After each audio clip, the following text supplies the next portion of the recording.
Capital, Edwin Capital Ltd and Appellants. Good morning, Morning, Mr. lady. Morgan. Somebody's been back to Lincoln's Inn Library. Yes, Miss Lewis had been there previously, and we've retrieved the original articles. You'll see that they are 4 articles back from where you now find them. The only difference that I've observed is that in 53, which is now 54, the original has a subdivision, subparagraphs, and it includes if it is not identifiable. And that appears to have been deleted, and the subparagraphs dispensed with in the up-to-date version. But that seems to be the only difference, which in my submission is not material.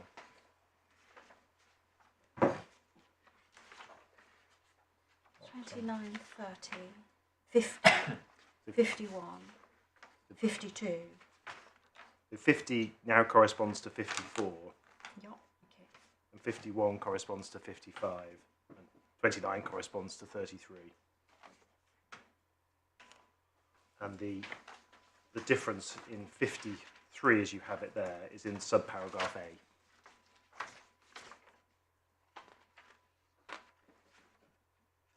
The difference I have in 53 is in A, not identifiable. Yes, those words don't appear. I'm so sorry to be so slow. No, I think I probably took it too quickly. No, that's fine. Thank you. And all this cost 75 pence in 1986. I'll Thank you. Sit down, let Mr. Marl continue.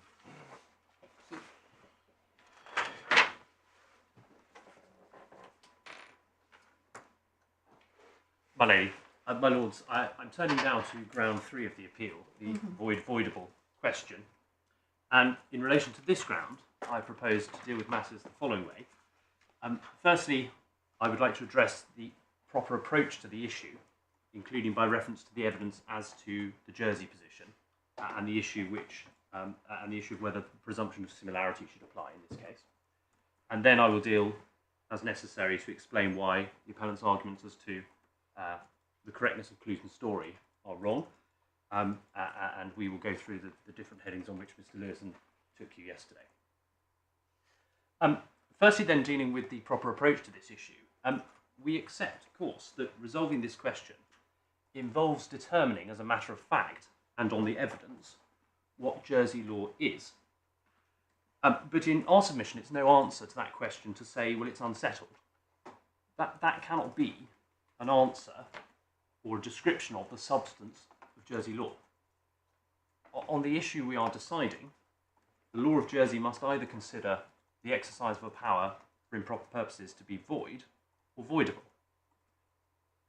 So the question ultimately is whether, on the evidence available, Jersey law says that the answer to that question is void or voidable. And to resolve that question, my lady, we suggest the following propositions provide the court with the coordinates, shall we say, to reach the answer. And they are as follows. Firstly, that there is no Jersey decision in which the point has been argued and resolved.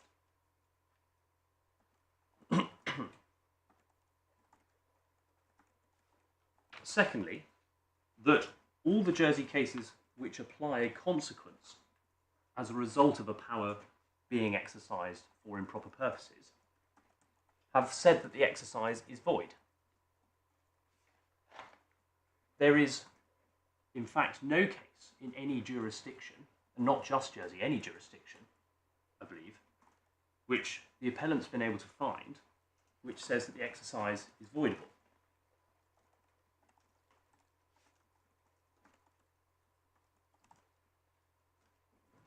Our third point is that it's well established that Jersey law is an import of English trust law, and that the Jersey courts will therefore look to the English decisions where there is no specific Jersey statutory or customary law intervention.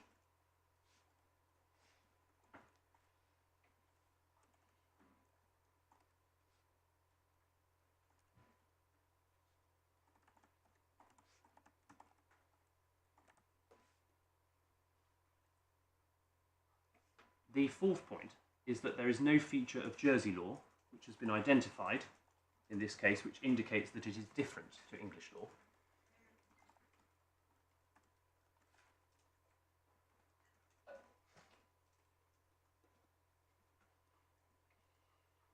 The fifth is that when the court decides this question, therefore, it must do so on the when the court decides this question, it must do so on the basis that, as a matter of English law, the exercise is void.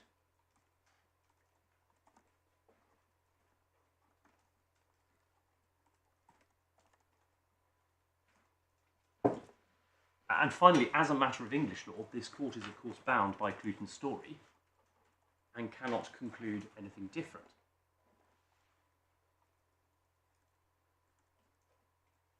Cannot conclude anything different on your fifth proposition.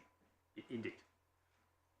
Yes. So this court cannot conclude that, as a matter of English law, the answer is anything other than what Clute's story says it is. Yeah. The consequences of those propositions, we say, is either that on the evidence before you, Jersey law is the same as English law, and so you apply the English law position. Or alternatively, but you get to the same result, the presumption of similarity applies, because there's no evidence that Jersey law is different to English law.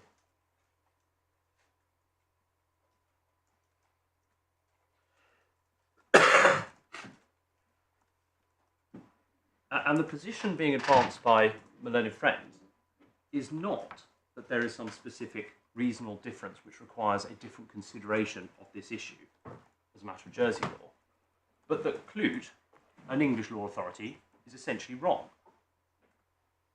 But as we say, that is a conclusion, at least as an English court appeal, that you cannot reach. So we say you cannot base your judgment on the footing, on that basis, that Clute's story is wrong. So I'm going to deal with those propositions, if I may, in more depth, some quicker than others. Firstly, about the state of the issue in Jersey. I don't think I need to dwell on this point too long. The appellants, and Mr. Lewison said, and I think it's in their written submissions too, that the voidable question in Jersey is an open question. But what they mean by that, and what the agreed position is that there's been no decision in Jersey which has ever challenged the English orthodoxy by tackling head-on the question of whether a power exercised for improper purposes is void or voidable. So that is what is meant by open or unsettled. But it doesn't mean, of course, that there are no Jersey cases which deal with the consequences of a power being exercised for improper purposes. It's not to say that you can't say it's not a question that's never come up. There are obviously cases like this in Jersey. The only thing that's never come up and been decided is the challenge. And there are a number of Jersey cases, including to Privy Council level, which do address the improper purposes doctrine.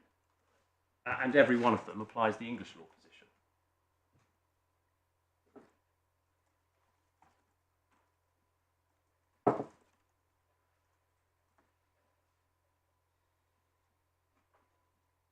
So if I may, I'll turn to those cases briefly. And as we do, I'd just like to make this point, which is that, of course, these are not cases where the voidable issue was challenged as argued, and because if that had happened, I suspect we wouldn't be here, or at least arguing on the same terms.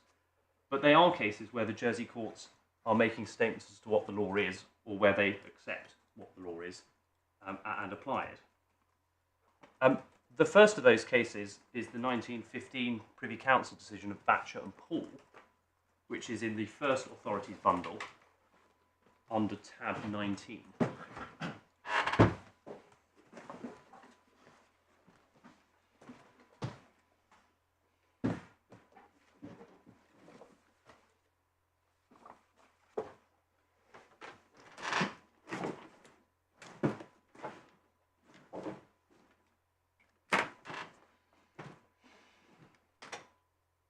Sorry, just for a moment. No, it's here.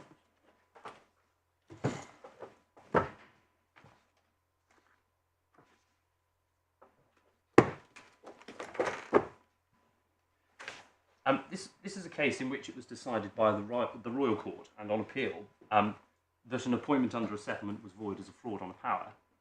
And the Privy Council heard the appeal and decided on the facts that there had been no fraud on a power.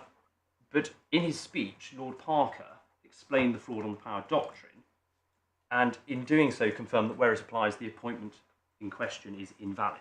And one sees that at page 151 of this judgment. And if I could ask my lady, my lords, to just read the marked passage on that page.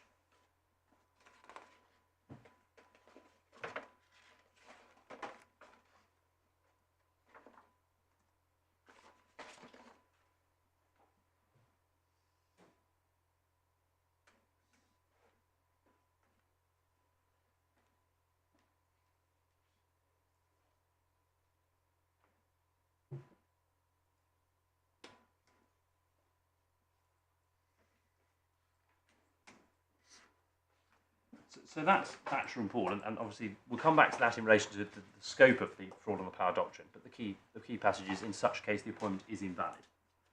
At the end of that marked passage. So that was the first case. The next case is in Authorities Bundle 2, and it's the Bird Charitable Trust decision under tab 31.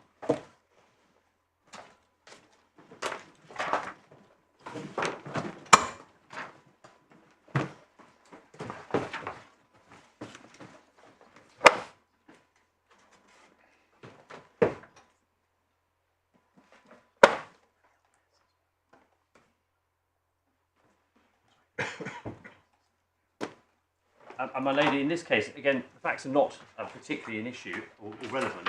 What I'm going to ask you to look at is just a passage at page 515, so 2 pages on from the start of the case, because we've only included extracts for these cases for that reason, where Sir Michael Burt, who was then the Deputy Bailiff, set out from paragraph 70 a summary of the fraud on the power doctrine. And you'll see in the marked passage, he quotes with approval from Thomas and Hudson, in which it says in the last sentence, if, however, the donee deliberately attempts to secure the effect of an excessive execution without actually making one, the exercise of the power is not simply excessive, it is fraudulent and void.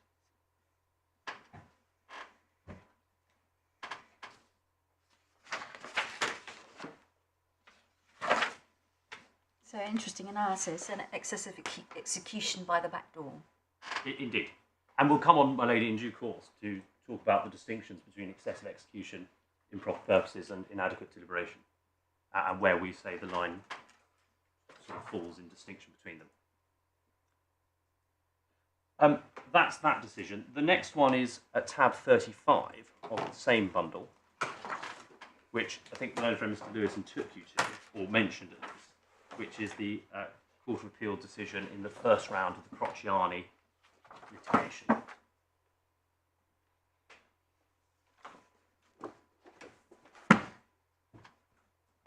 And this case concerned the issue in the Court of Appeal in Crociani, or at least in the first round of the litigation, was whether or not the courts had jurisdiction in view of an exclusive, what was argued to be an exclusive jurisdiction clause in the trust in favour of the courts of Mauritius. And the relevant passage, which Mr. Lewison took you to, is at page 702. And this is in the context of it being suggested that one of the issues as a matter of Jersey law that might be argued is the question of voidable. And at paragraph 58, Mr. Beloff, QC, Justice of Appeal, in that decision, considered it was simply unnecessary to enter into the debate as to the correctness of Clute in the context of that jurisdiction dispute. Now, my learned friend relied on what Justice of Appeal Beloff said here, I think, to support his contention that Jersey law is different to English law, i.e. that there is some material difference, which is that the point in Jersey is up for grabs. In my submission, that's wrong, because in fact, what Beloff Justice of Appeal says is nothing about the substance of Jersey law at all. He is just saying that whether Clute's right is up for grabs, and in my submission he means that generally. The passage tells you nothing about the substance of Jersey law. The point my learned friend relies on it for is, in my submission, simply a recitation of the fact that the Jersey legal system is a different legal system to the English legal system and is not bound by English authority.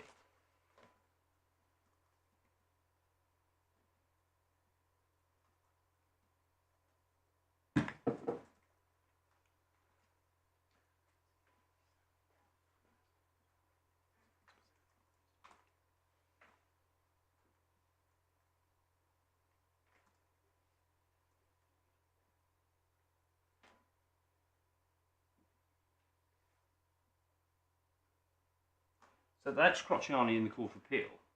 And if I can ask you to move on to tab 36, we see the same case in the Privy Council.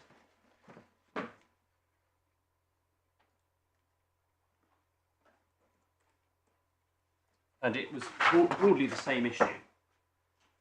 And again, the appellants rely on this decision, I think, in their skeleton, as suggesting that the judgment confirms the position is open in Jersey.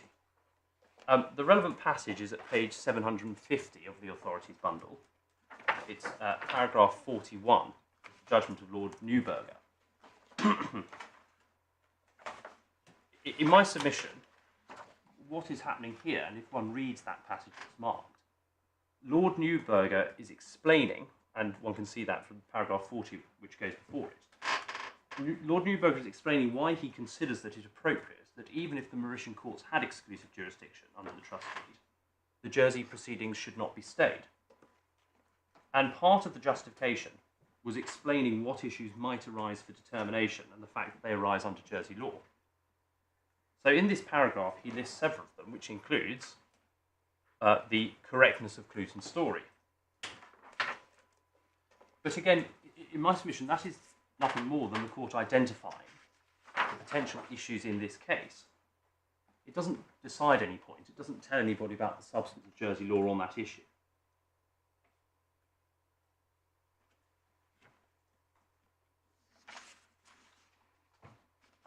But what these cases do, by the mere fact that they refer to Clute, demonstrates that reference is being made to English law for the purposes of deciding this question as a matter of Jersey law.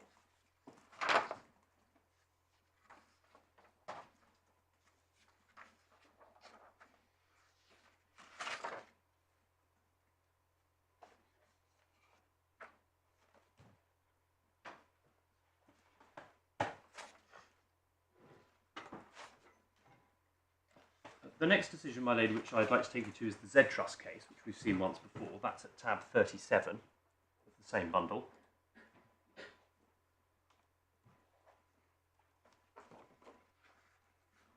And as you may recall, the issue was the validity of the exercise of the power of appointment to appoint additional trustees.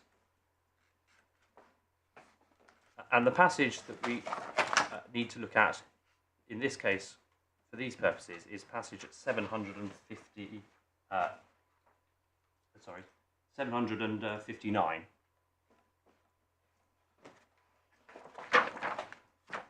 paragraph 26. And here the Commissioner, the Royal Court, sets out a summary about the exercise of fiduciary powers. So in exercise of fiduciary powers, the following principles are submitted by Advocate Jordan can, we think, be drawn from the authorities and commentators. 1. An exercise of a power to appoint a new trustee which is a fraud on the power is void, citing Lewin and Rebird Charitable Trust. And then the Commissioner goes on to explain the meaning of a fraud on the power, taking the statement from Vatcher and Paul.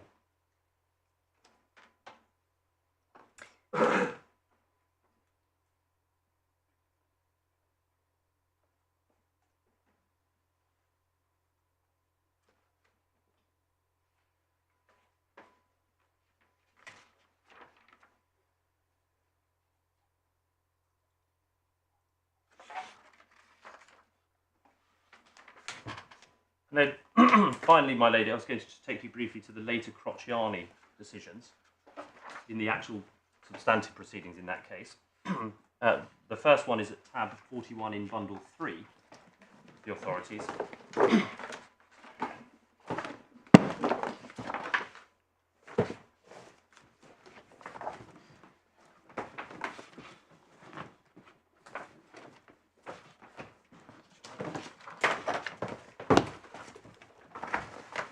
And if I could ask you to turn to page 801 of that bundle.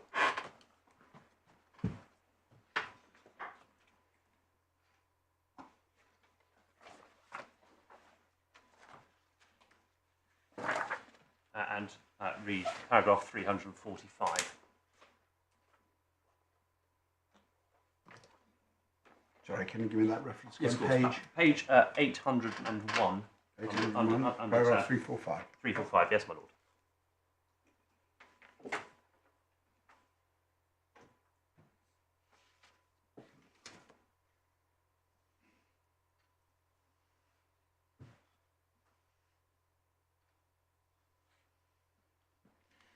So the furthest that goes is no one argued that we shouldn't follow it. Indeed. So we just make the point that in that case, the parties, none of the parties, none of the advocates in Jersey sought to take the point that the position was other than as English law. Which perhaps is interesting, given that earlier in the jurisdictional challenge, it had been suggested that that might be one of the issues in the litigation. But it is what it is. And then a similar position is seen in the Court of Appeal, which is in the next tab, 42, under 812, at paragraph 149.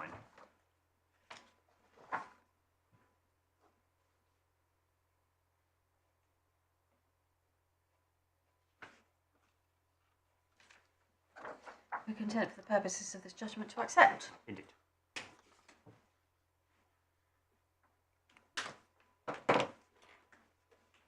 So those are, my lady, the Jersey decisions, which we're aware that deal with this point. None of them, as you'll note, substantively challenge or decide not to follow the English position. And there is no other authority that's been adduced to you from any other jurisdiction which departs from Clute, which the Jersey court might take into account.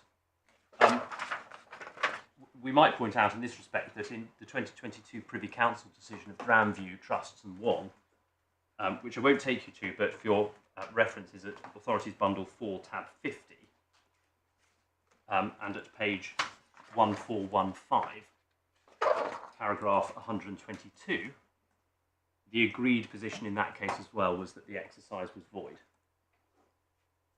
And that's an appeal from the courts of Bermuda.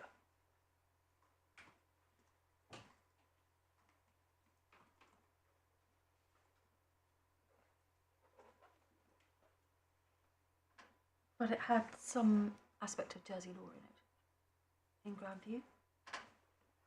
I will check. No, I think I'm wrong. I'm not sure it did. I thought I it think was I'm an wrong appeal about straight that. out of Bermuda, but Yep, under okay. Bermuda law, we will check that over, Okay. just in case there's any point in there, my lady. But Yes. not to immediate memory, but Okay, thank you. I'm sorry about that. No. I've set a hair on.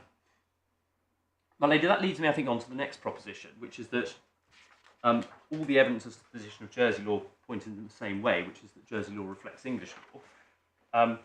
And that's not surprising because Jersey law, as we know, is, in this respect, the question doesn't arise under Jersey customary law and it's not dealt with in a Jersey statute.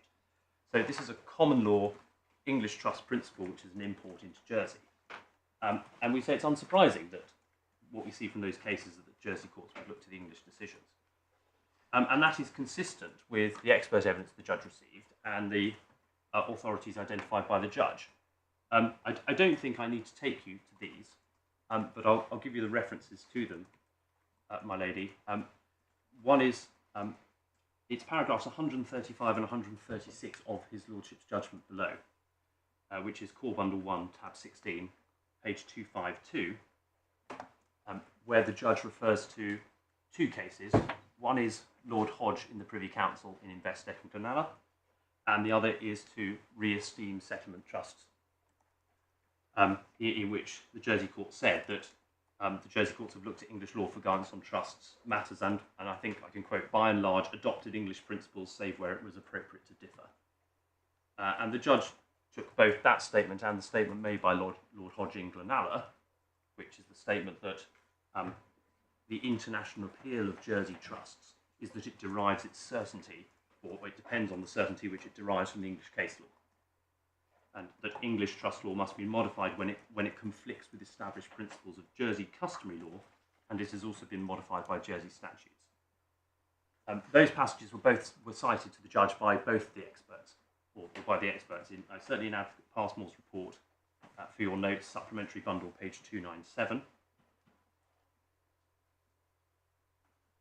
paragraphs 5.1 and 5.2, and Advocate Gleeson's report at supplementary bundle 240 to 241, paragraphs 29 and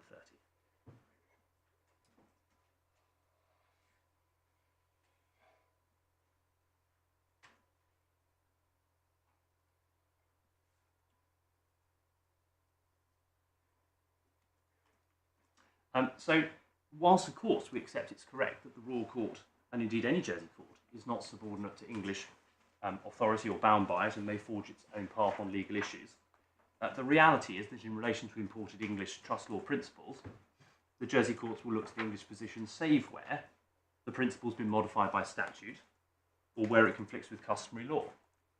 And neither of those was a relevant factor in this case, and that is not in dispute.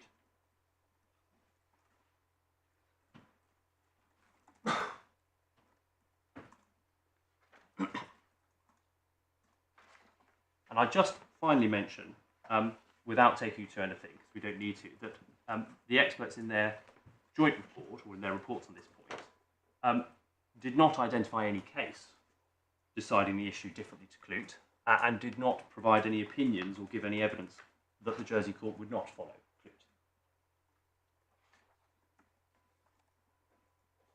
Clute. And again, the judge referred to the expert reports at paragraph 322, which is at page 298 of the core bundle.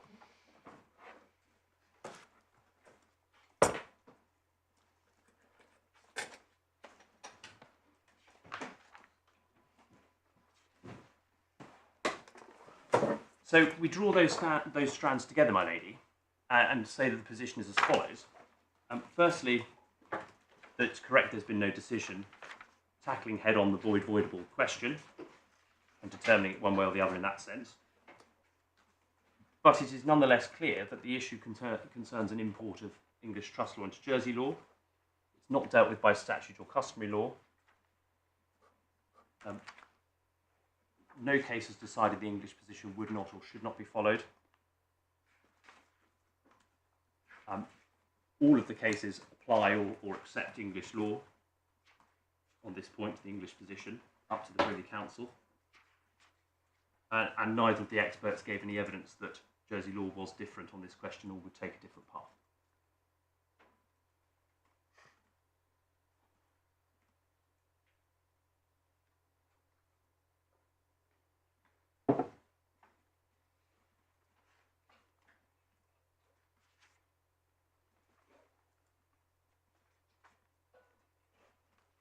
There was, we say, therefore, my lady, no material before the judge, nor is there before this court, from which one could conclude that the answer to this question under Jersey law is any different as an answer to how it be decided under English law.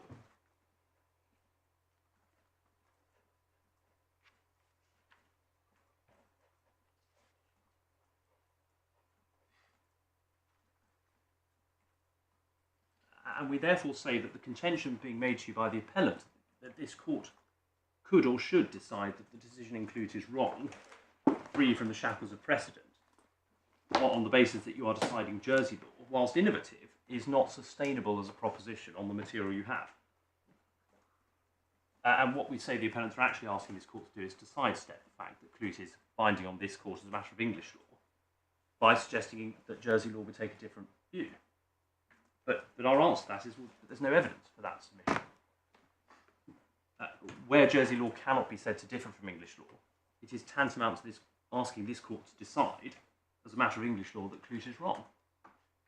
And in our submission, that can't be done.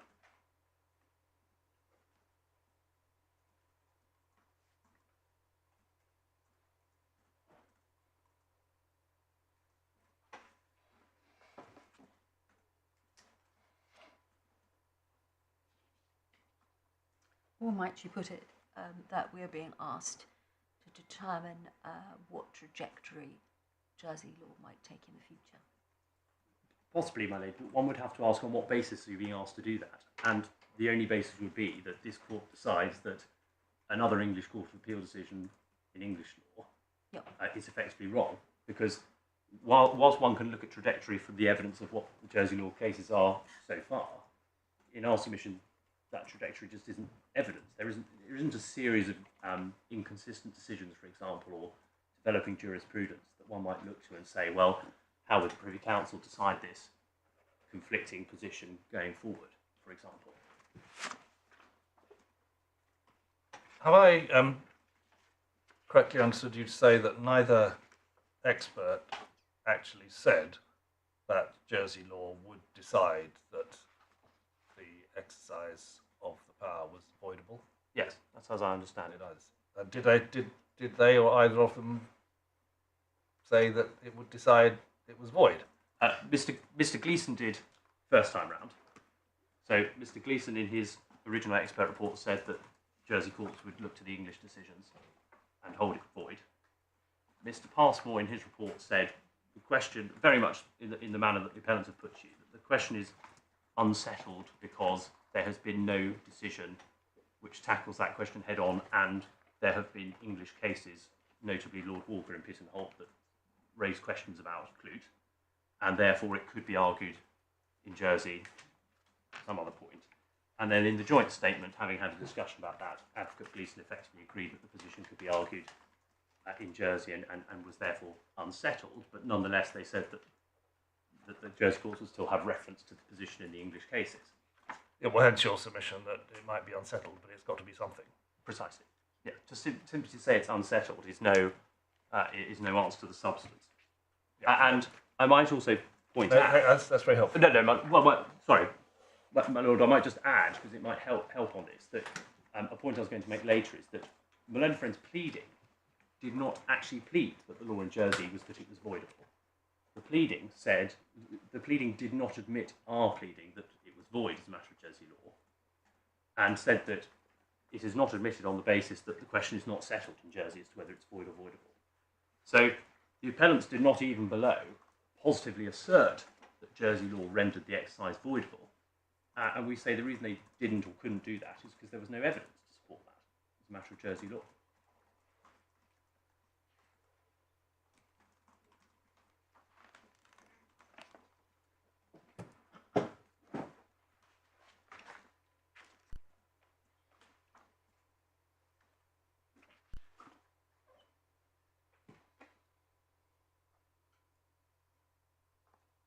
My lady, an alternative way of looking through this, and you can see how this segues into what I'm going to say next, is the presumption of similarity. So I'm going to explain briefly the presumption, its application, why we say it applies, and thirdly why, respectfully, we say the judge was wrong to suggest it did not. But in short, there exists as a matter of English law a rule of evidence, and that is what it is, a rule of evidence concerned with what the content of foreign law should be taken to be. And put simply, the rule is that in the absence of evidence to the contrary, relevant foreign law is presumed to be the same as English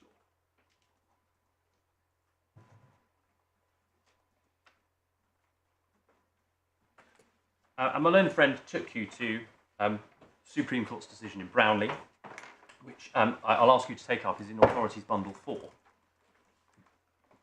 under tab 49.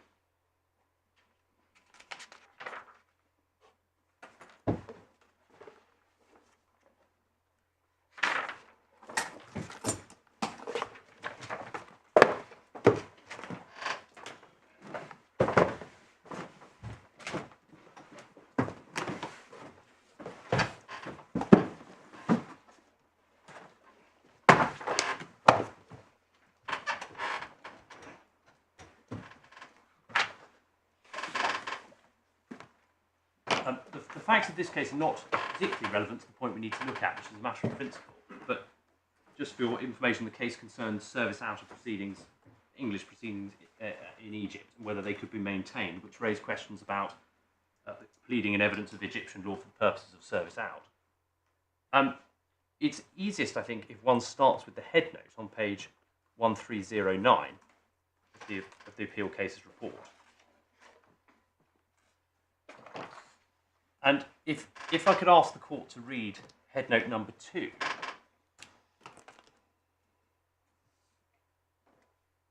That explains, we say, reasonably succinctly, the existence of the rule and its principal requirements.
If I could ask the court to turn forward now to page 1347, where Lord Legate begins to explain the presumption from paragraph 119.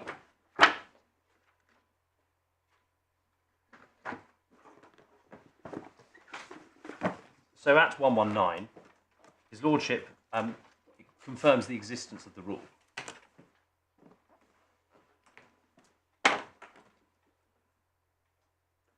And says that it's a part of the law of evidence. And then he goes on to suggest that there's arguments against the rule. And at 122, which is a passage I think my learned friend referred to, he says the arguments would have force if the presumption were inflexible and applied in circumstances where there is good reason to think that the applicable law is different in a material respect from English law. But that is not and has never been the effect of the presumption. He says where it applies, the presumption of similarity is justified by a combination of three factors. And at 123 to 125, he explains the three principal factors in support of the rule. And the first is that essentially the rule is most obviously going to be applied where the laws have a common origin, as in the case of countries which apply the common law. So is there a sort of sufficient similarity in the approach to the law? The second factor is about materiality of needing to provide expert evidence, which isn't really relevant. And then the third, which is in the passage marked, page 125, is that the third factor is that the presumption of similarity does not itself determine any legal issue. It only ever operates and applies unless and until evidence of foreign law is adduced. It doesn't alter the burden of proof. Where the presumption applies, it merely places the burden of adducing evidence on a party who wishes to displace it. It is always open to a party to adduce evidence of the applicable foreign law showing that it is in fact materially different from English law on the point in issue. And at 126, His Lordship explains the limits of the presumption, including a concise summary of the basic question to consider. So, in the circumstances, is it reasonable to expect that the applicable foreign law is likely to be materially similar to English law on the matter in issue, meaning that any difference between the two systems are unlikely to lead to a different substantive outcome?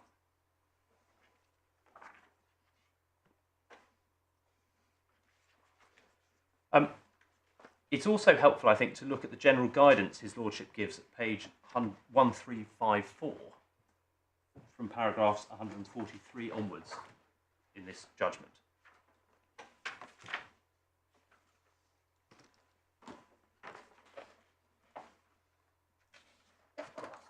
And he starts by noting that because the presumption is fact-specific, it's impossible to state any hard and fast rules as to when it's to be employed. But he says that firstly, as a matter of generalisation, the presumption is more likely to be appropriate where the applicable foreign law is another common law system. The second point at 145 is that the presumption is less likely to be appropriate where the relevant domestic law is contained in a statute, but it depends on the nature of the statute and the relevant provision.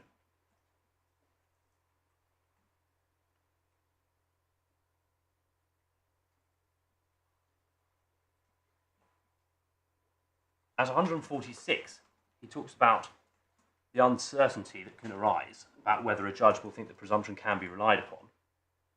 But he effectively says, well, it's always open to a party who wishes to avoid the presumption or who wishes to assert the foreign law to adduce evidence to show it's materially different to English law, to avoid any risk that the presumption might be applied.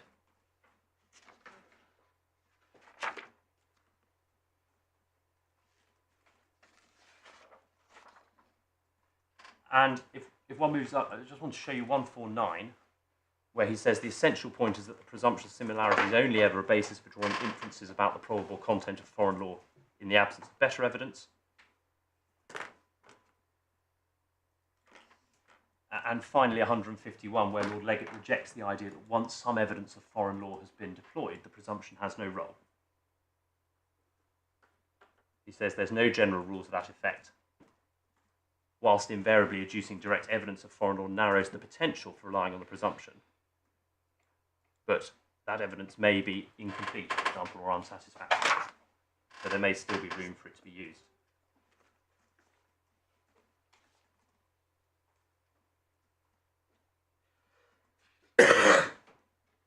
So, my lady, we say on our case, the application of the presumption is straightforward. It's a trust case, as we say, in which the English court is applying Jersey law, and we say that's paradigmatic of a case in which the presumption of similarity would apply, for the reasons I've already said, by reference to cases like Glenalla. It is, in my submission, plainly a situation where, absent evidence to the contrary, English law will presume Jersey law to be the same. And it is a rule of evidence which applies unless displaced by evidence that Jersey law is materially different on the point in issue. And we say, in our case, there is no such evidence, as we've seen, that would enable that presumption to be displaced. So we say the presumption of similarity applies, my lady, given the absence of any evidence of material difference in Jersey law, and the court should just apply the presumption as a rule of evidence as a matter of English law, which requires it then to apply English law in the form of Clute. And in fact, we actually say our reliance on the presumption is even stronger than that, because in this case, the evidence that does exist as to Jersey law points to similarity, rather than points away from similarity.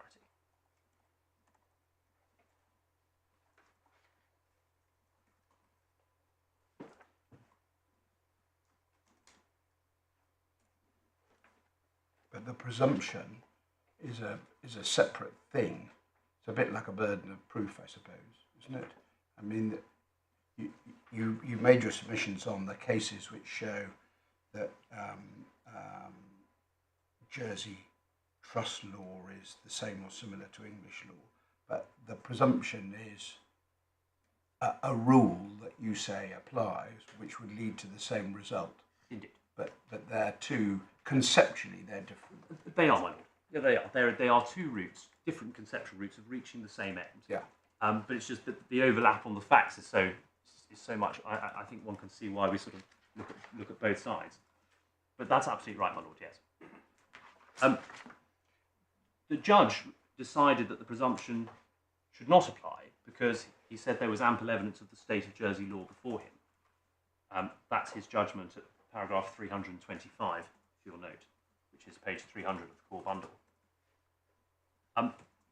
With respect to the judge, we say that misunderstood when the rule applies or its proper application for two reasons. Firstly, because, as I've said, the rule is not disapplied simply when some evidence of foreign law is adduced. It is only displaced when a party adduces evidence that the foreign law is materially different from English law on the point in issue. And secondly, as I've just said, there is and was no actual evidence of the substance of Jersey law, save that it follows English law. And certainly we say there was no evidence that Jersey law differs materially from English law.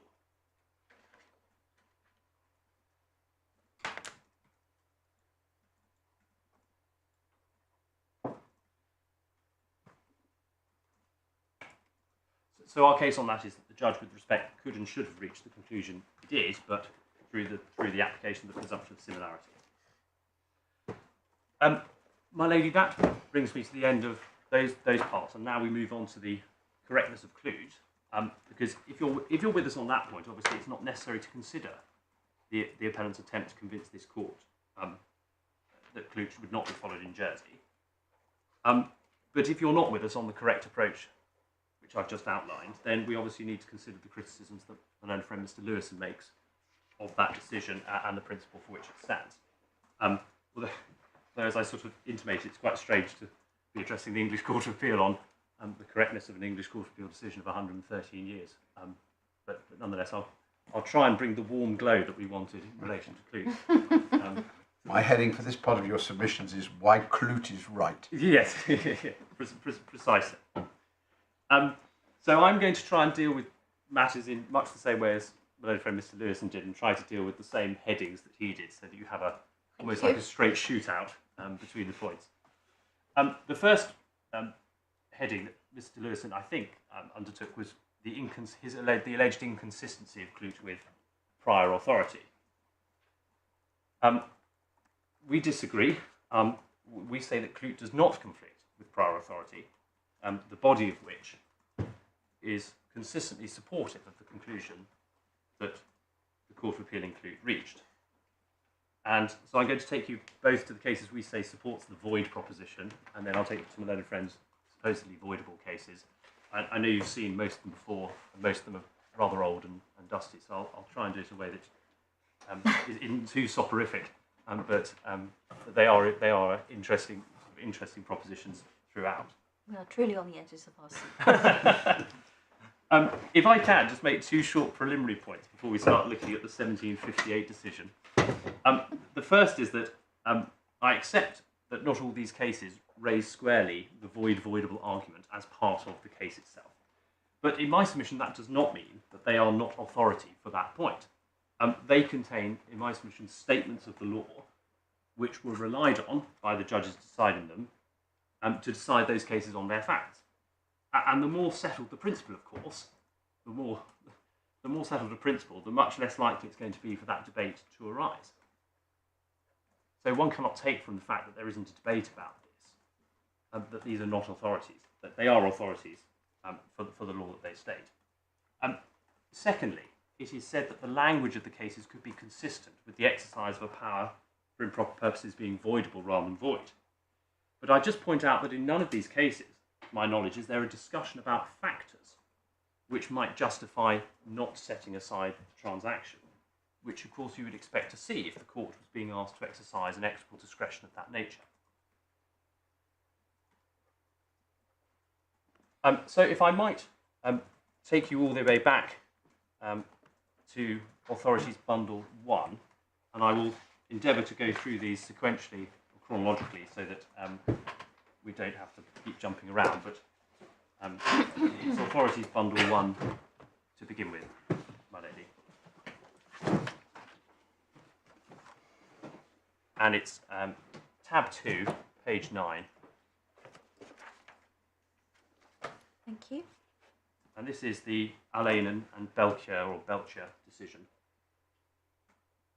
In this case, as I think my own friend may have said, a power of jointure was executed in favour of a wife, but subject to an agreement that only part of the sum should be received for her own benefit, and the residue should essentially be applied to discharge her husband's debts.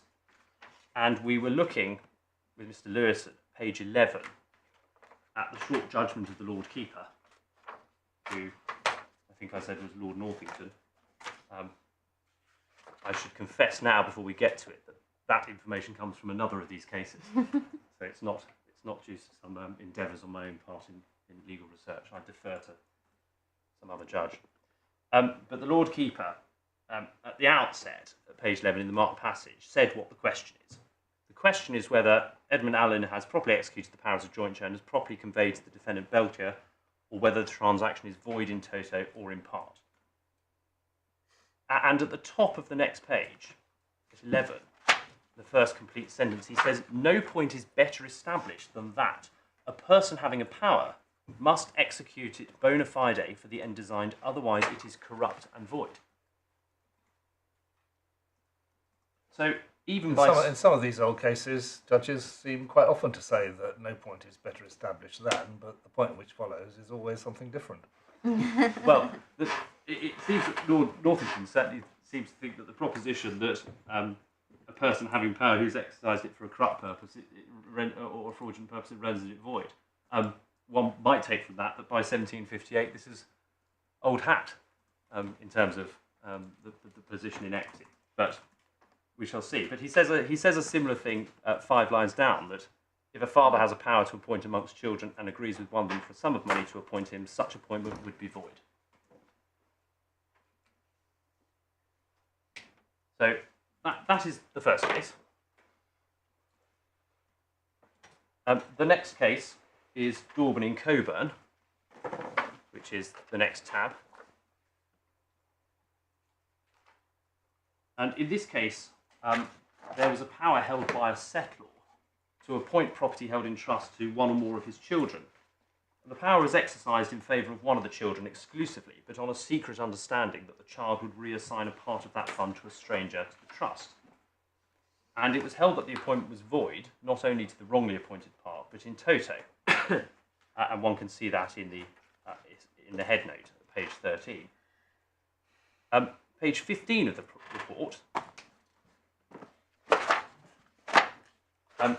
sets out the arguments in the case. There's just a marked passage there. And in, I think it's page 17, where we get the judgment of the Master of the Rolls, Sir William Grant. And his lordship says, at the very beginning of that passage, upon the first 2 points in this case, I am ready to give my opinion. There is a third to which I wish to be further spoke to. In the first place, it is impossible to doubt that the two deeds, he dates them, were parts of the same transaction, and that the appointment to Mrs. Cole was made on condition of her subsequent appointment to Mrs. Ellis. It was therefore pro tanto, an appointment to the father himself, or to a perfect stranger, and as such clearly void.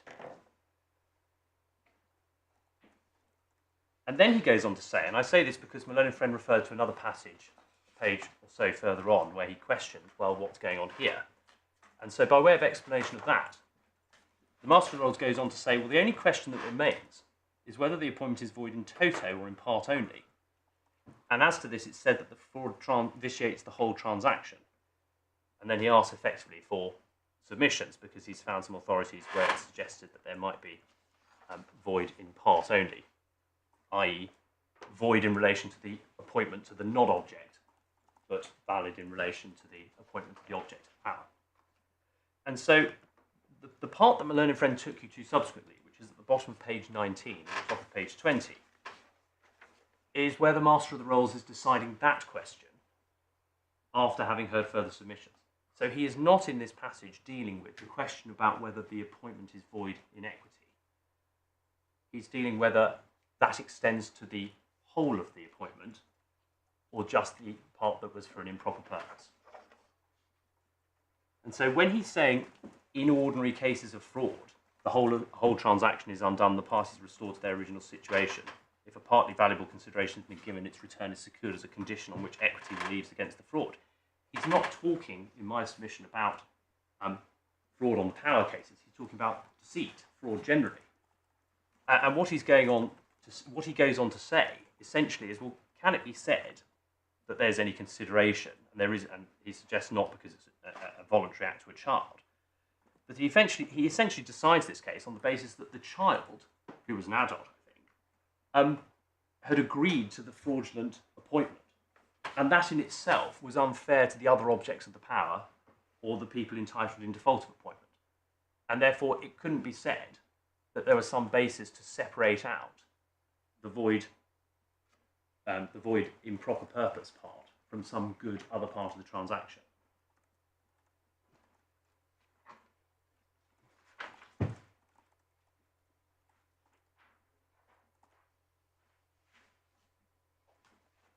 And one sees that essentially from the fifth line down, where he says, to say it is to be supported, to that extent would be to say the child should have the full benefit of the fraudulent agreement. Mrs. Cole would have all she bargained for. It would be no hardship upon her that the appointment to Mrs. Ellis should be set aside. Either then you must hold that a child giving consideration for appointment in its favour is guilty of no fraud on the power, or you must wholly set aside the appointment procured by the fraud. Now, although the father, in proposing such an appointment, such a bargain, is much more to blame than the child, still it is impossible to say that an appointment obtained by means of such an agreement is fairly obtained. It is a fraud upon other objects of the powers who might not, and in all probability would not, have been excluded but for this agreement. It is more particularly a fraud upon those who are entitled in default of appointment, for non-constat that the father would have appointed at all if the child had not agreed to the proposed terms. So he's essentially saying it's not fair to start severing in that context. So that does not detract in my submission from the basic premise and the basic decision of the case made earlier, which is that the exercise of the power for improper purposes was void. The third case, or the third series of cases, effectively, is the Duke of Portland and Topham decisions, which culminated in the House of Lords. I'll just briefly point out, I think, the salient passages on these. The Topham litigation was a case in which the late Duke of Portland, I think as my own friend said, was the holder of a power of appointment in relation to a fund, the objects of the power being his children, but he wanted to prevent his daughter from marrying a particular gentleman, and so he devised a scheme where he would appoint part of the fund to his son, who would then put it on discretionary trust whereby it could be determined that if she married, she wouldn't get anything, and if she didn't marry, then she would, and so on and so forth. And the first instance decision was heard, as I think my own friend said, by Sir John Romilly, the Master of the Rolls. That's at tab 8 of Authorities Bundle 1.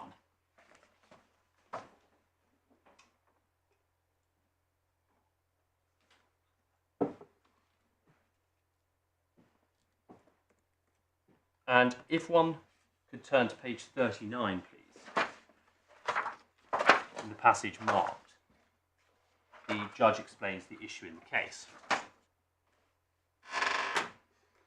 It says the real question is having regard to the facts established, the evidence given in this case, and to the just inference to be drawn from the contents of the deed itself, is this the real character of the transaction? And he goes on to explain the arguments. And at the top of page 40, he identifies that the only question respecting which any reasonable doubt can be entertained is whether the appointment was or was not wholly void on the ground that it was made to affect an object foreign to the purpose for which the power was created.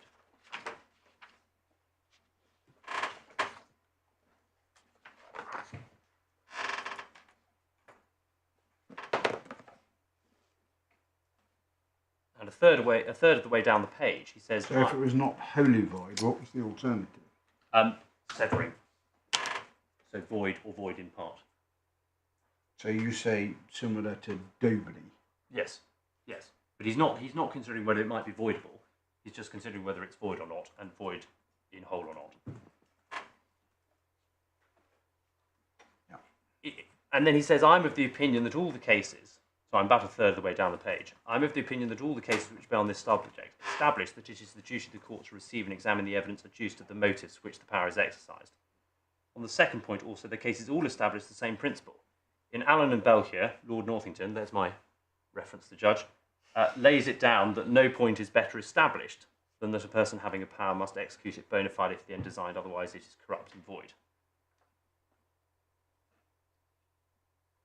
And then he talks about Sir William Grant in Wheaton Hall. Says the court would not sanction the application of a power for those who've been originally intended, and the court in all the cases examined into and considered the evidence of intention, and if such intention was proved, has held the power to be unduly exercised and the execution of it void.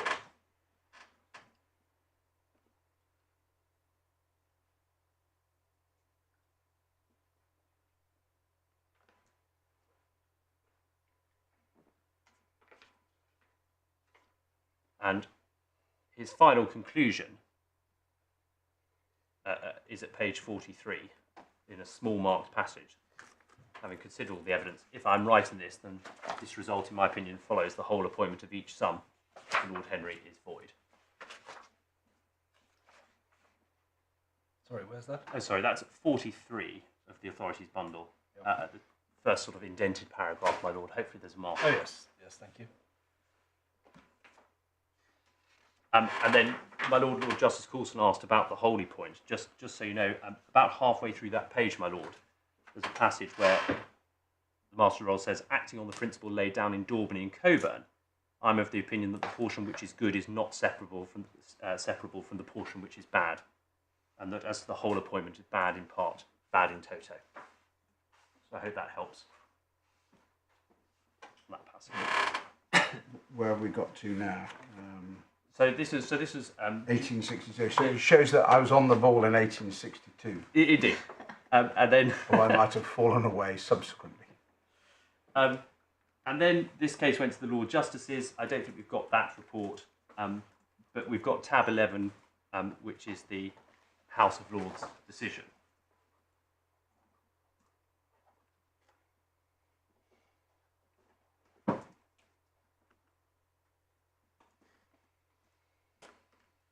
And firstly, my lady, if one reads the head note held, you can see what the case decided. Held that if this was in equity, a fraudulent execution of the power, and that the deed of appointment was wholly void.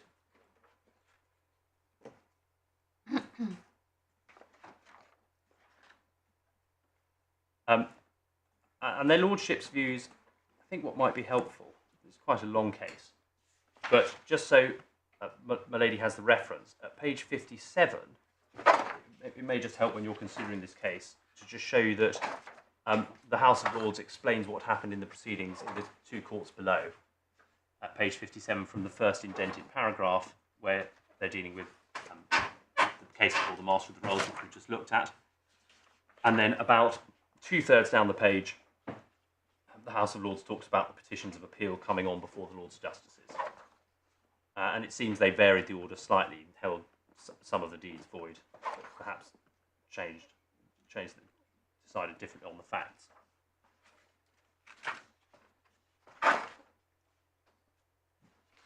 Their Lordships' views on this case can be seen from page 61 of the bundle onwards.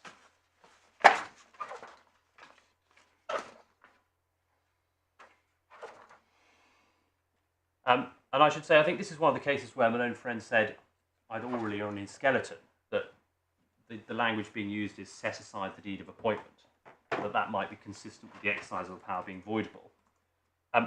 We say that is wrong, firstly because, as we say, as we understand it, there's no question about an exercise of a discretion, but the language of set aside simply reflects the fact that an order must be made by the court determining that the transaction is void, because otherwise everyone proceeds on the basis it's a valid transaction, i.e. you have to come to court to seek some relief, even in the case of a void transaction. And of course this case is relied on as primary authority for the point for which it stands, that the exercise of fiduciary power for improper purposes is void. In relation to that, Lord St Leonard's speech is towards the bottom of 61. There's a marked passage there. And he says, "My lord, the rules on this subject are so well settled," familiar theme, perhaps, "it is quite unnecessary to go through any of the authorities on the subject. A party having a power like this must fairly and honestly execute it without having any ulterior object to be accomplished. He cannot carry into execution any indirect object or acquire any benefit for himself directly or indirectly. It may be subject to limitations and directions, but it must be a pure, straightforward, honest dedication of the property as property to the person to whom he affects or attempts to give it in that character." So you cannot carry into effectively a transaction that way. And if one goes on a further page to 62, my lady, my lords, to look at the further marked passages, his lordship says, "My lords, I confess I never saw a more naked case. There is really nothing to decide. The parties have shown that it was not a real transaction, as such appointments must be in order to be valid, but that it was a transaction founded upon an intention to give one half absolutely and no more to Lady Harriet, and to make her the instrument of tying up the other half for Lady Mary, so that they might give it to her or not, just as they thought proper afterwards. Upon the whole, therefore, this is a case which it cannot for a moment be contended that the appointment is good. If not good for the moiety, which it is not, then it cannot be good for the other part. For the other part is given to the appointee who is to execute that purpose, which of itself destroys the whole appointment. I think, therefore, the case is perfectly clear, and the moment you understand the fact, you cannot have the least doubt about it."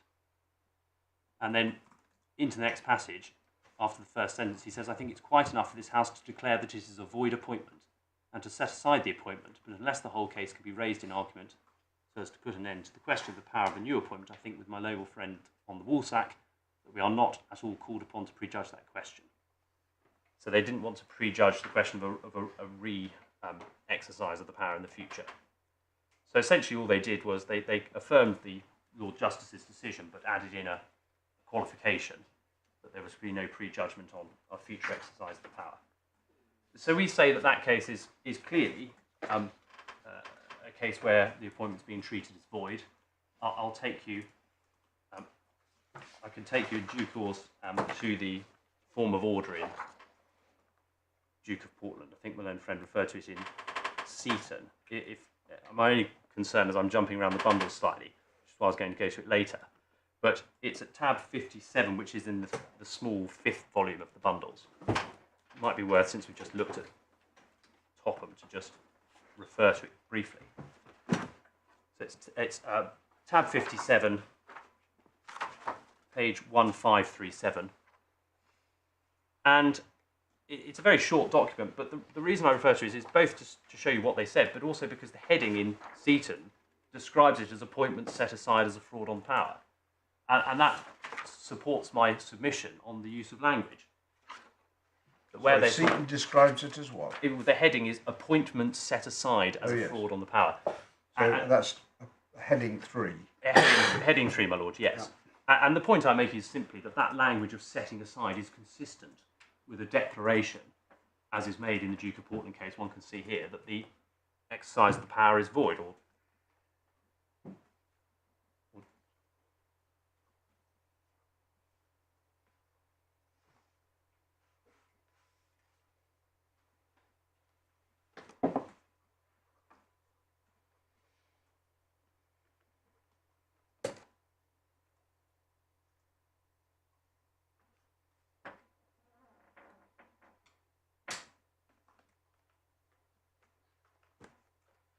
so the bit from the word declare down to the PLT, which I assume stands for plaintiff, is or could be in quotation marks because that's the order. well, yes, I think the first part is declaration ending with "are void." Yeah. And then the order is essentially what is to happen. Having declared it void, how does one then effectively require the assets to be But this is the order made by the court. As I understand, yes. This is the order made in Duke of Portland and Topham. Is this effectively a precedent book? Yes. So this is the kind of order that you might make if you're setting aside an appointment as a fraud on power, and here's an example. Precisely, taken from Duke of... Yes, I see. That's exactly right.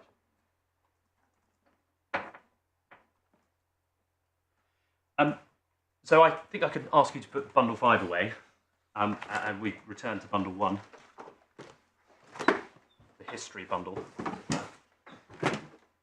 And the other 2 cases we refer to in our skeleton, which my own friend touched on briefly, I'll just take you to them, are In re Marsden's Trust, which is tab 6, first bundle.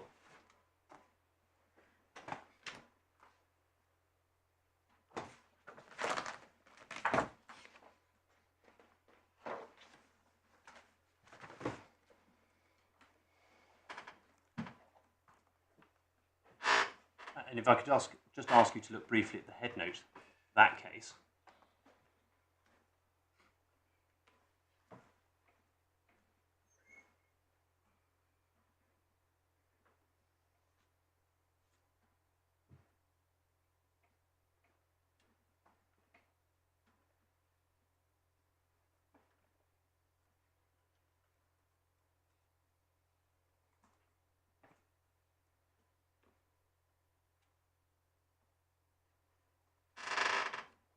And just in terms of the judgment, I think the most useful passage, there's the marked passage in the middle of page 31.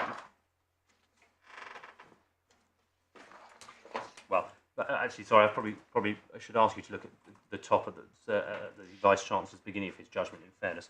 At the bottom of 30, top of 31, he says, the question raised by this petition is whether a certain execution of a power of appointment is to be considered as valid, or whether it is void as being a fraud on the power.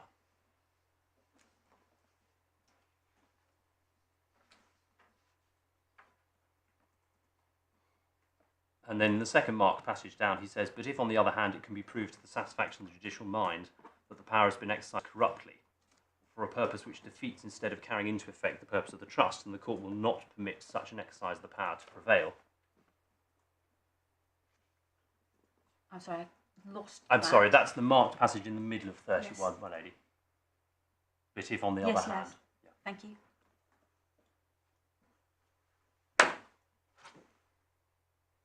Yes. And then finally, the passage at the top of 32, at the very end of Vice Chancellor's judgment in this case.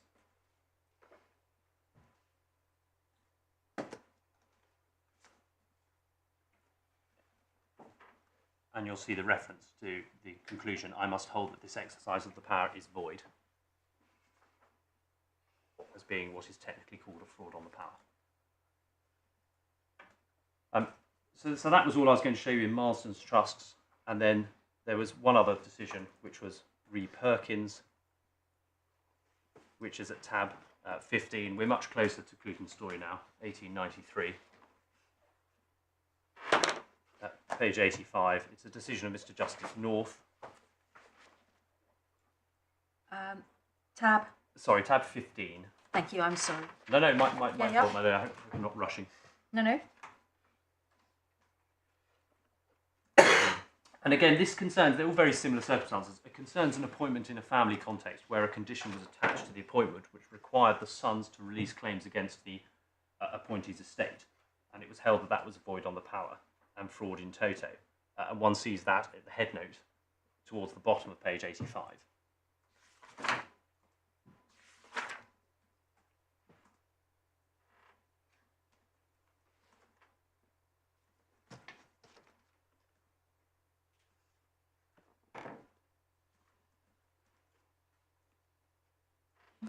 And then the relevant passages, page 91, where in the marked passage, as Justice North was talking about, he talks about a prior authority and says that it was held that the exercise of the power, so far as it concerned other persons, was void and of no effect.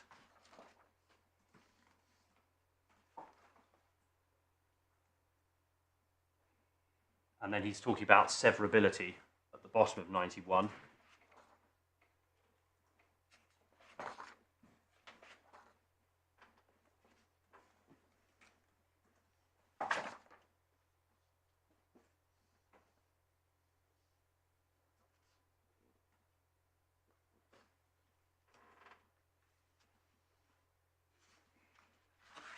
And at the bottom of the very last 5 lines of 93. One has his lordship's conclusion. In my opinion, the testatrix made the appointment for the purposes of increasing the amount of her own personal estate for the benefit of her residuary legatee, and on this ground I hold the appointment is void in toto, and that the fund goes in default of appointment. So that's his finding as to the improper purpose and the result. So, my lady, having caused you to trawl through all of those authorities, we say that it can hardly be said that the decision in Clute was without or was inconsistent to prior authority. We say such authority was legion, and apparently, according to some of these cases, well settled some time before Clute. And my learned friend, I think, said that these cases don't decide the point, they just assume it, but in my respectful submission, that does these cases a disservice. They just apply the law as it is understood, and they stand as authorities in my respectful submission for those points.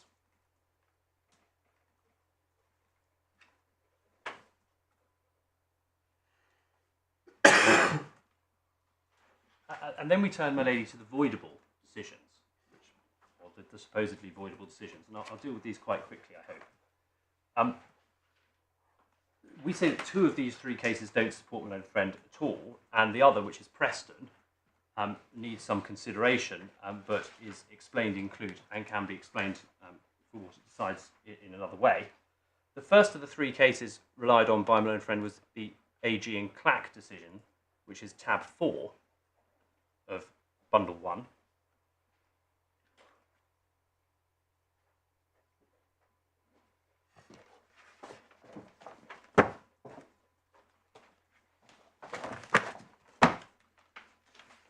And this was a decision of Lord Langdale, Master of the Rolls at first instance.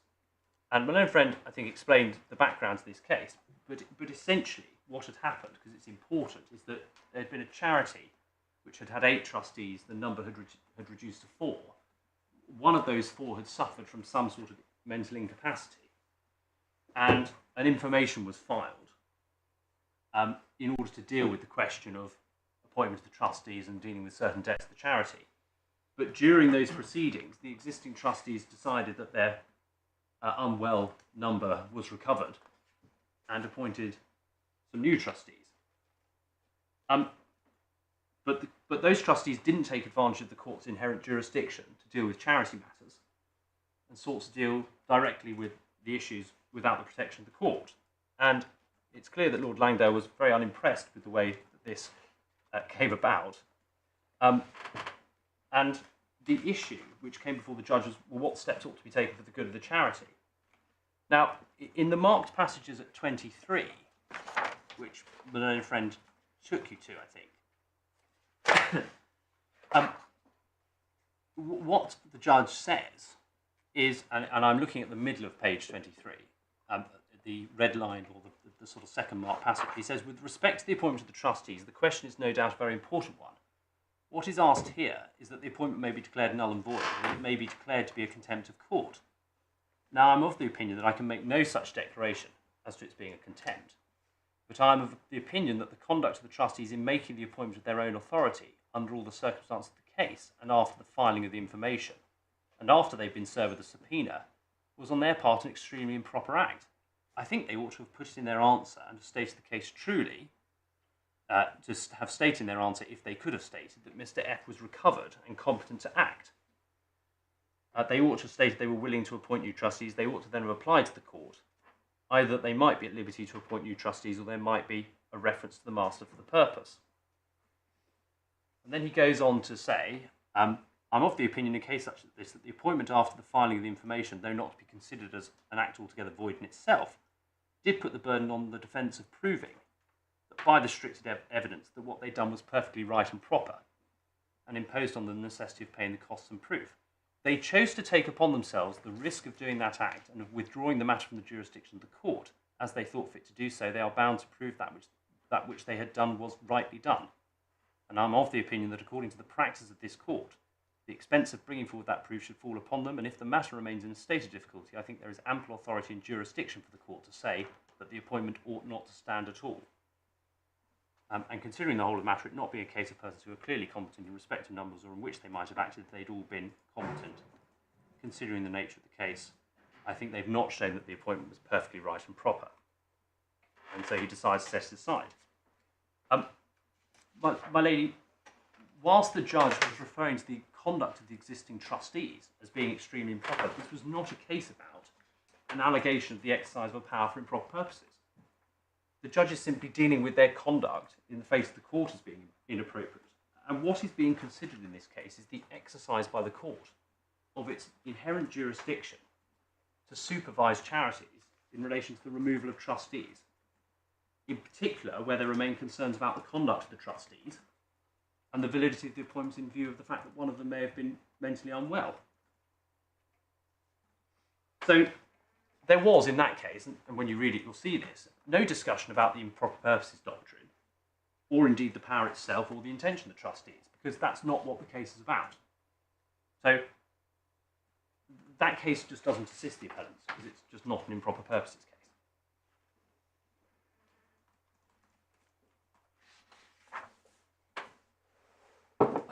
The same is true, albeit on different facts, of Campbell and Hume, which is the next one my learned friend referred to, which is in tab 5 of the authorities.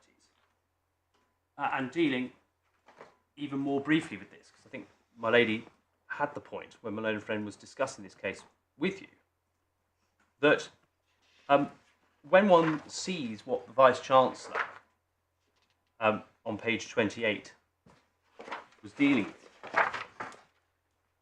he made clear that the problem he had was that there was simply no basis on the evidence to call into question the appointment. So what he said was, if I were to refuse to give effect to the appointment in this case, or to the assignment, it would be to decide, or very nearly to decide, that in no case where a party assigns a life interest to an adult child, an exclusive power of appointment should be exercised.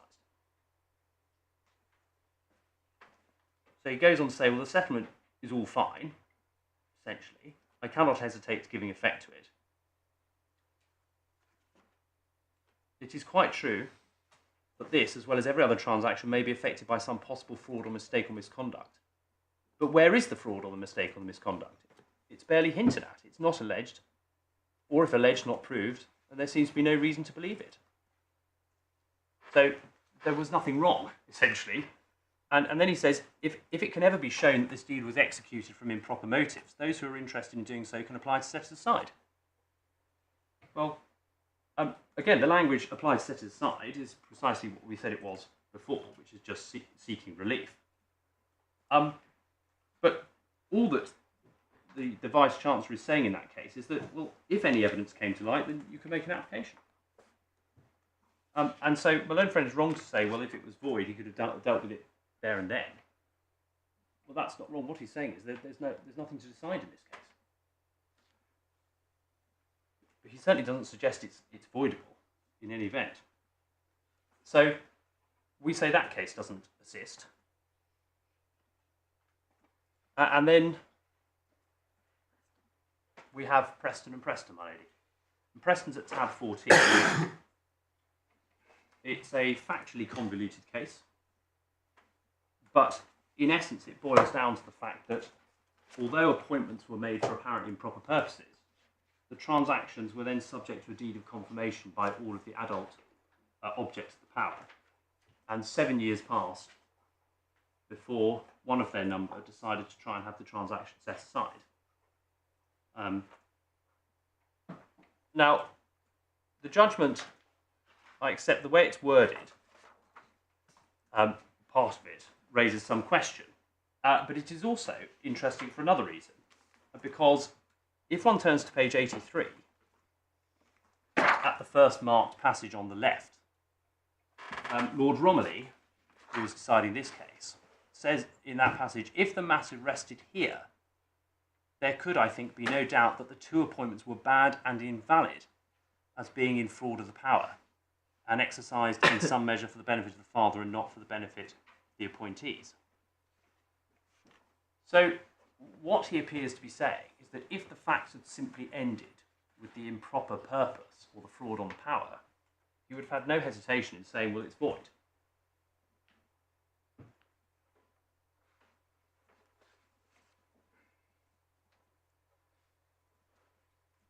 But then we have the passage after when he's considering the effects of these deeds of confirmation.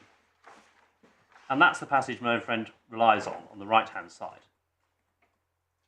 And he says, well, have they been confirmed? And he says, as the appointments stand alone on the deed poll, they are good and valid. It is only the discovery of them for the purpose which made them renders them invalid, and this purpose must be proved by the persons seeking to impugn them. I therefore hold that it's clear that they are only voidable, and consequently they were capable of being confirmed. Now, we say, and one might have to go to Clute to help explain this case, that what his lordship seems to have had in mind is that the appointments would have been void, but because they stood as valid ipso facto on the face of the deed, they're not sort of void without someone making relief, he considered they could be described as voidable, which we think is unfortunate language, and enabled him to go on to determine that the deed of confirmation was effective and could not in the circumstances be unwound or escaped from. But in principle, where, and I think this point my own friend makes, where an exercise is invalid, there's nothing to ratify or confirm. That's the issue. Nothing's happened. The way this case is explained, however, in Preston, is that explained in in Clute. Clute. Beg your pardon. Yes, the way this case is explained in Clute, which we'll come to, is that in fact what is happening here is a separate equitable transaction. So where all the objects of the power, being sui juris, so on and so forth, decide that they want to give effect essentially to the improper appointment, equity will have regard to that confirmation and will allow it effectively to be treated as standing. But the critical point, my lady, and I'll have to explain this with eyes on Clute, is that it doesn't mean, in fact, that the original exercise of the power did not render the transaction void. Now, the reason for that is when one has to think about what equity is doing when it says that the exercise of an equitable power is void. What it is saying is that there can be no overreaching of a beneficial interest. So equity will not recognise any overreaching as taking place with the exercise of a power for an improper purpose. You can't effectively overreach the beneficial interests that already exist. But by their act in the deed of confirmation, the beneficiaries can effectively cause equity to have regard to a new beneficial interest or a better beneficial interest than the one they had. So it's the act of confirmation that gives rise to the actual interest that's recognised by the court, and not the appointment for the improper purpose. So in that sense, we say, and what Clute says about Preston is that what he really meant is that although the appointments were invalid, then on the facts and in light of the confirmation, equity could somehow give effect to them. Where he sort of went wrong was to use the word voidable to describe that, because that's not strictly accurate. But it's why, and I'll come on to this, it's why Miss Justice Neville in Clute says, well, in Preston, the result would have been the same whether it's void or voidable. Because it's actually the confirmation that's doing the work. It's not a question of overreaching. Now, even if you think that's wrong, but I'll explore it a bit more in Clute, try and make more sense of that. The reality is that Preston is a first instance decision which was cited to the Court of Appeal in Clute. It was distinguished by Mr. Justice Neville on the basis I've just tried to explain. And the Court of Appeal were also cited it and decided not to follow it and not to take it any further. So in that sense, Preston is of limited utility. So even if you think that it does say, as a matter of strict analysis, it's voidable rather than void, and there isn't some explanation, better explanation for it, then it's not an authority that takes anybody very far in light of. And one can see, when I talk about the preponderance of the case law, it is the outlier in that context. So that ends my submissions on the question of authority. We say that all the authority, with a question mark over Preston as to how it's explained, but all the authority says void and not voidable.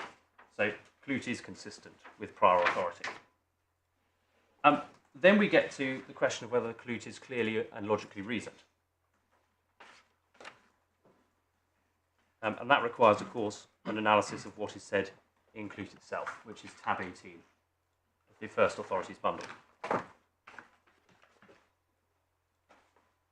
And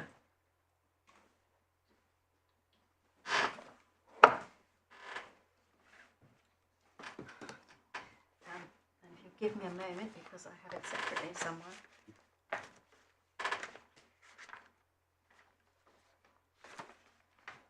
Here it is.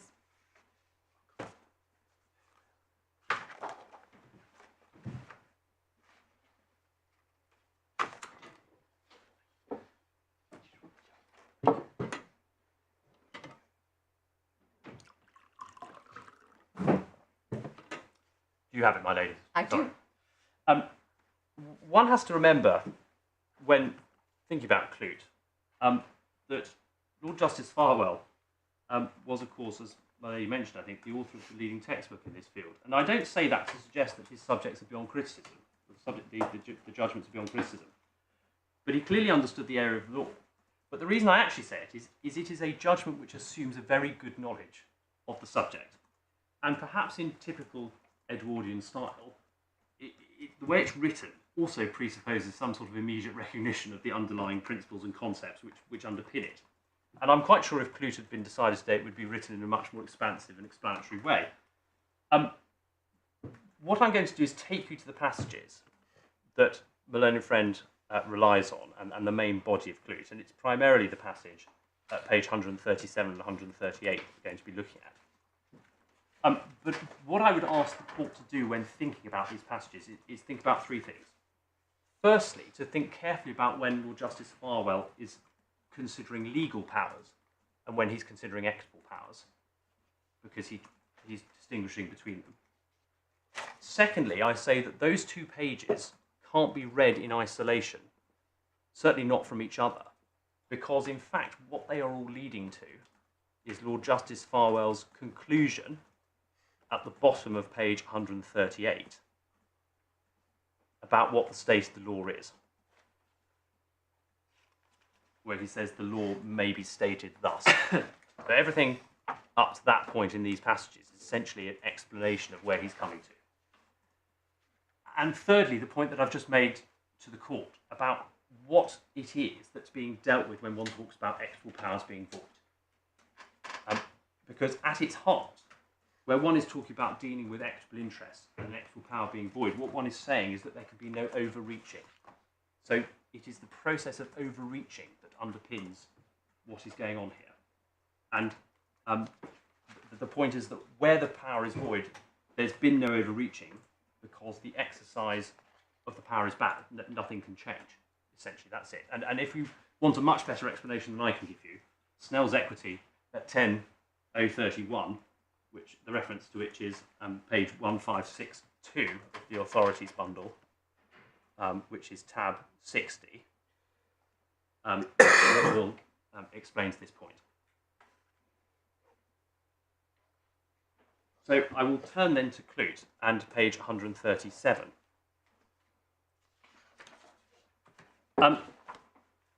In the opening part of this paragraph, Lord Justice Farwell is explaining the argument that's raised that the appointments are not void but voidable and ought not to be set aside. And what he's seeking to do in this whole passage and the next page is to explain the answer to that point. And he begins by saying that the exercise of the powers is equitable only, so it had no effect on the legal interest of the asset.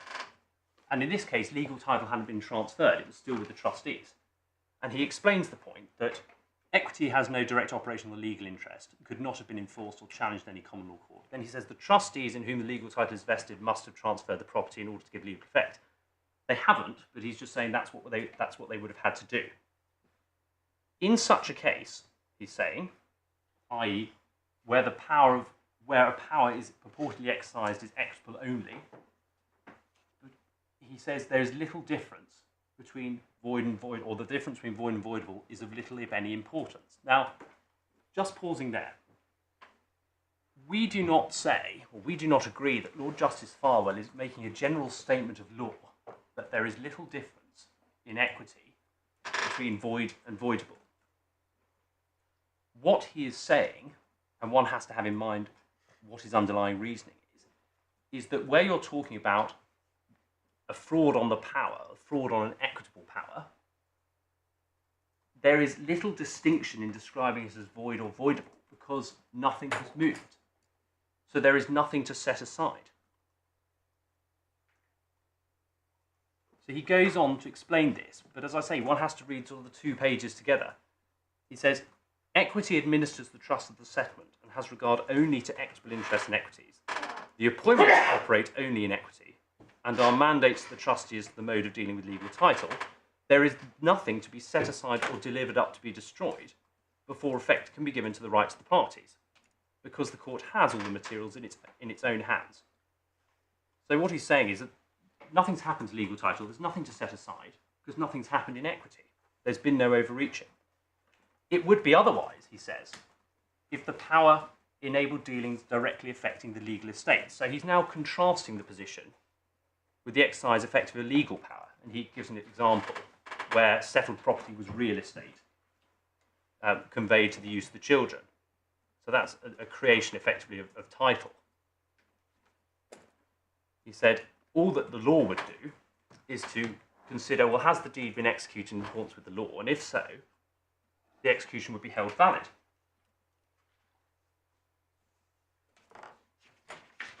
And then he goes on to explain the situation that, but any questions of fraud on the power would be for equity only. Now he says that because it's only in equity that one inquires as to intentional purpose.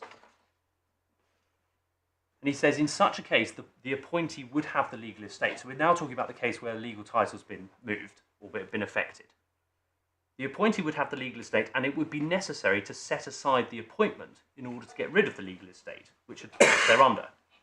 So as a matter of law, it has to be voidable because you have to set something aside. But then he says, but in equity, the appointment is void, not voidable. And in some ways, that statement of law sort of underpins the reasoning in the whole of this passage from the get-go. It's almost like, if he'd rewritten it, he might have put that first to explain the principle on which he was basing himself. But in equity, the appointment is void, not voidable. See Duke of Portland. Although by reasons of the immateriality and the distinction in equitable transactions of this nature, voidable is sometimes used when void would be more accurate. So again, I don't think he's making a statement of general principle in equity. He's making a statement of principle in relation to fraud on the power cases. But one can see when one was looking at this through the lens of inadequate deliberation cases, trying to make sense of that, why it might be difficult to understand. Then he says, compare the order of the Court of Appeal in Topham, Duke of Portland, C. Seaton, and then compare that with directing deeds to be set aside and delivered up to be cancelled. Then he goes on, if an appointment is void at law, no title at law can be founded upon it. Well, that's a statement of basic principles, like you can't pass on title to something you don't have. But this is not so in equity.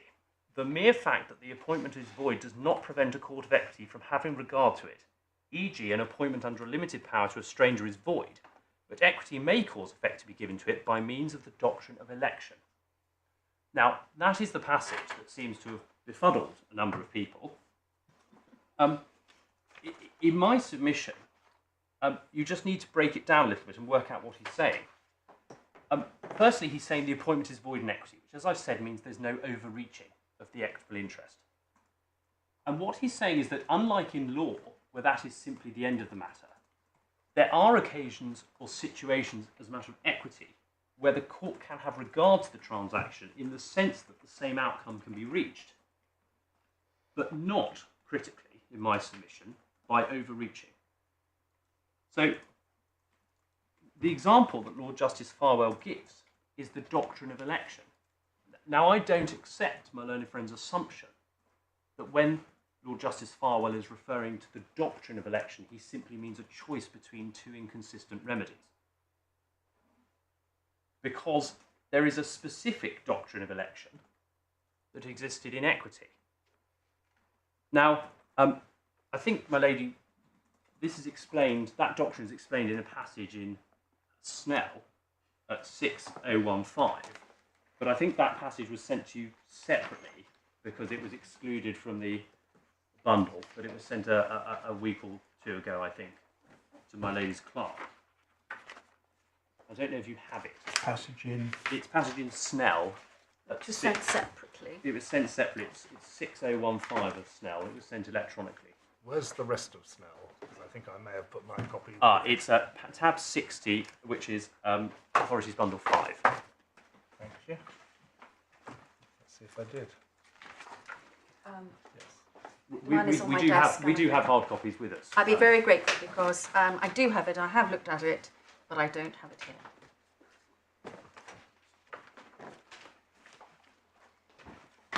I'm sure my Lord Justice Mayors has been much more efficient. I have, apparently, for once.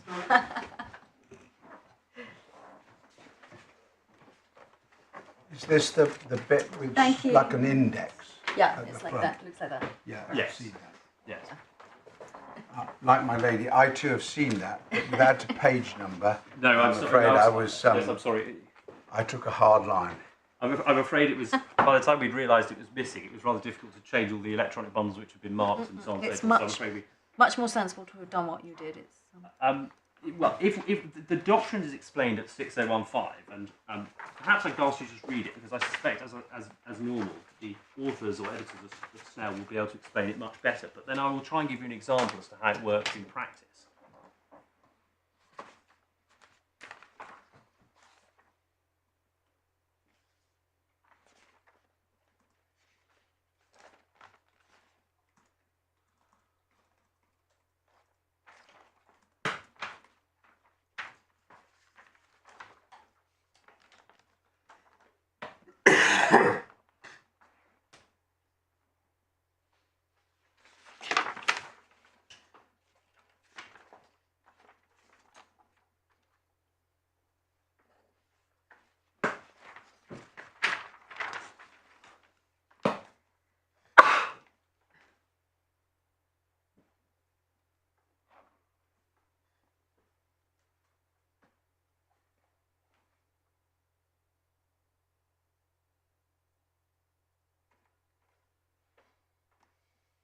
so it's benefit and burden in effect. Yes, and effectively it's a doctrine based on not being able to approbate and reprobate, Yeah.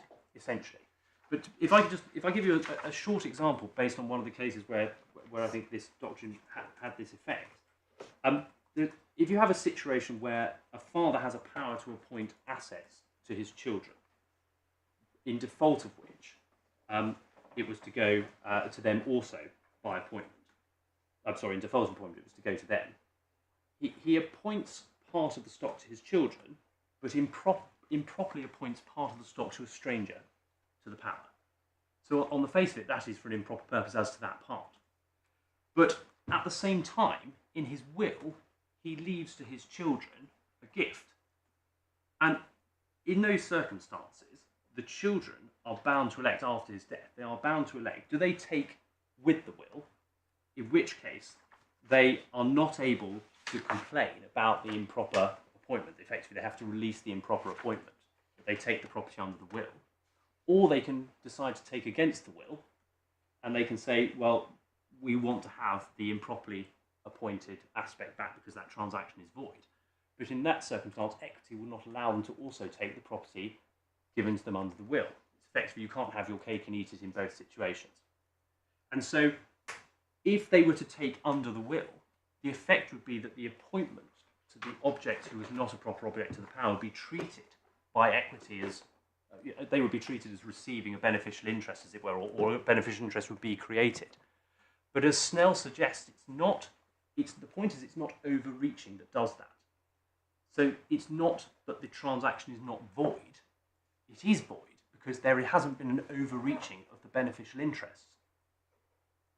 But instead, equity fastens onto the conscience of those entitled in default of appointment, who are able to make this election, and says, well, if you're going to make that election, we are going to hold you to it, but in a way that means it would be unconscionable for you to go against effectively the wishes of the testator in that context, and approbate and reprobate, so have both.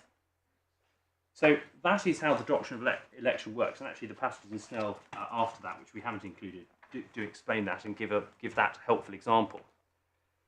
So Lord Justice Farwell was not simply sort of making a bald statement that was obviously inconsistent with equitable principle, unsurprisingly. And obviously I note also that the Master of the Rolls, Lord Justice Cuddons Hardy and Lord Justice Fletcher Moulton agreed entirely with this judgment. So what he was saying does not appear to have been unusual or thought of as wrong. And so we say that part of the judgment can well be explained. One just has to delve into what it is that Lord Justice Farwell was talking about and what to say an exercise of a power is void actually means. Because all you're saying is, has there been overreaching or not? But that doesn't mean that equity can't look to some other transactional circumstance to effectively give effect to a new beneficial or a better beneficial title.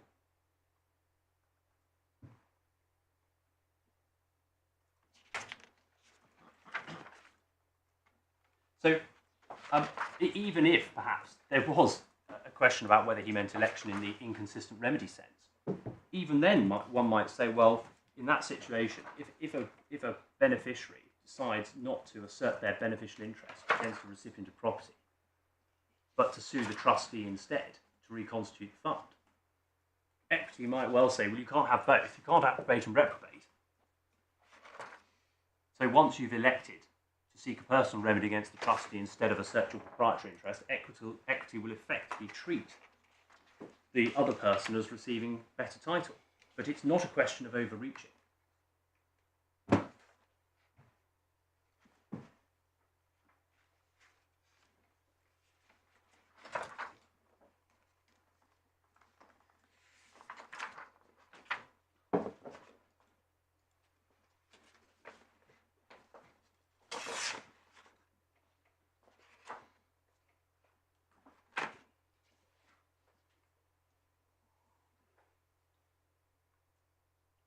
So, well, I hope that makes sense as an explanation.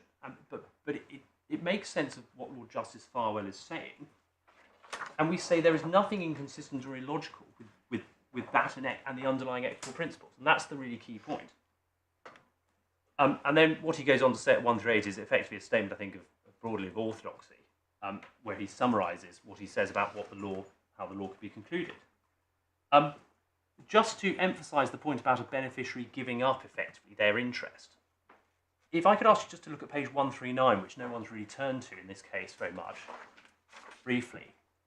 In the indented paragraph, about a third of the way down, he says, it was then argued that the appointments in this case were voidable because they could be ratified or confirmed. Now, my lady, that harks back to the argument derived from Preston about confirmation. But he says, but ratification or confirmation in such cases is used in the strict legal sense and is not accurately applied to appointments under equitable powers. The persons entitled in default in McQueen could have ratified or confirmed the legal use because the estate had already passed at law and they would have ratified the estate. But when no estate has passed, ratification in the legal sense has no application. The legal estate has to be conveyed by the person in whom it's vested. And the persons entitled in default of the appointment establish the appointee's interest not by ratifying or confirming his legal title, for he has none, but by conveying or directing the conveyance of the legal title vested in them or in trustees for them to him. That, in my submissions, is explaining Preston and effectively what Mr. Justice Neville makes of Preston. Because if one reads that in the equitable context, what you're saying is there's been no conveyance of an equitable interest. So you cannot ratify or confirm because there's nothing to ratify, nothing's happened, no overreaching. But those who are who have title, or equitable title, if we put it in those terms, can convey or direct the conveyance of that title by the act they are undertaking, essentially. So you can't confirm or ratify, but you can actually just do it yourself. And that accords with what Mr. Justice Neville said in Clute about Preston.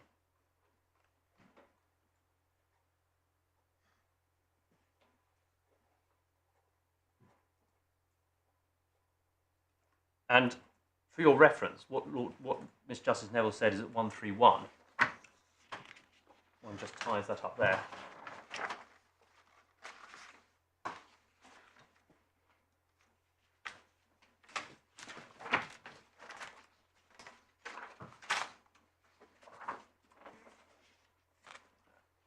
And if you have that passage, he says towards the end of the page, but there is the case of Preston, in which Lord Romilly distinctly expressed his opinion that such point was voidable only not void. Then he explains the case.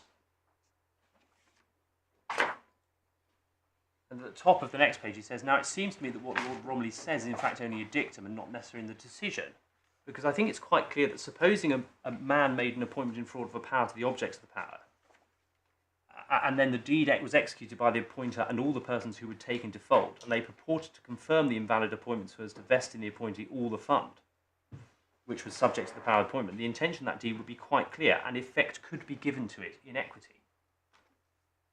I think a court of equity would hold such a deed to mean that it was an assignment of the interest by the persons entitled in default of appointment and a release of his power by the appointer, because as we know, the appointer is not a trustee of the power and can release it if he pleases. And he goes on to say that Preston would have been decided the same way, irrespective of whether the appointment was void or only voidable. So that makes the point, and I hope that ties up the points I've been making to you, that there is no overreaching, so it is still void, but that equity can give effect to a sui juris declaration, as it were, by those entitled in default. But that is a separate transaction, it's a separate act that equity attaches to.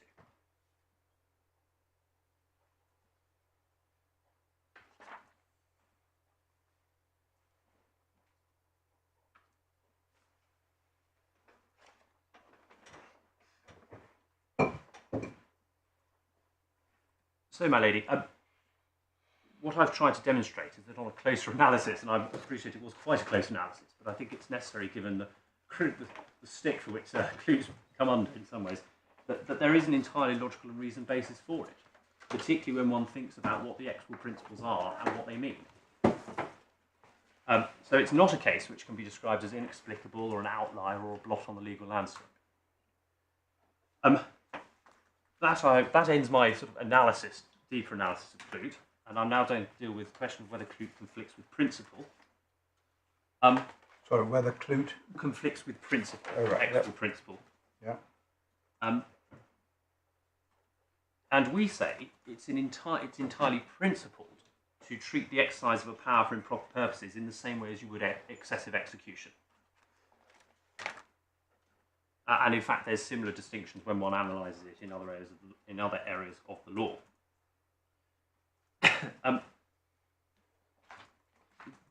What I was going to say on this is, and in short points, firstly, that there is no doubt that the purported exercise of a power beyond its scope is void. That's the excessive execution case. So that's not in dispute. It's also not in dispute that an inadequate deliberation case renders the exercise voidable.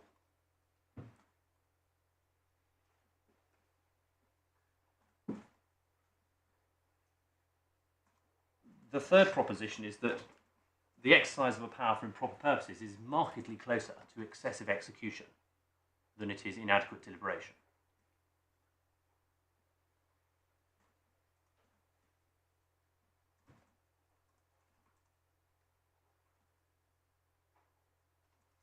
Fourthly, that approach accords with what I call general legal principle. I'm going to refer to my learned friend's submissions about fraud and voidable in that sense. And fifthly, we say there's nothing inherently unjust or unprincipled about that in terms of its result.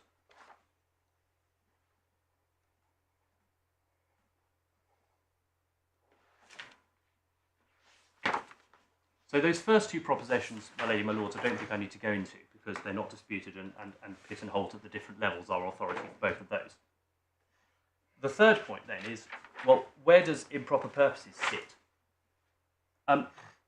What we say is as follows. Proper purposes doctrine applies to fiduciary powers and limited powers, but they rarely come up. Fiduciary powers, i.e. powers for the benefit of other people.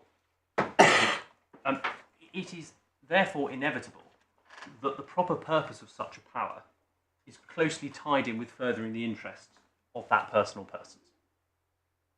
That's the reason one exercises it.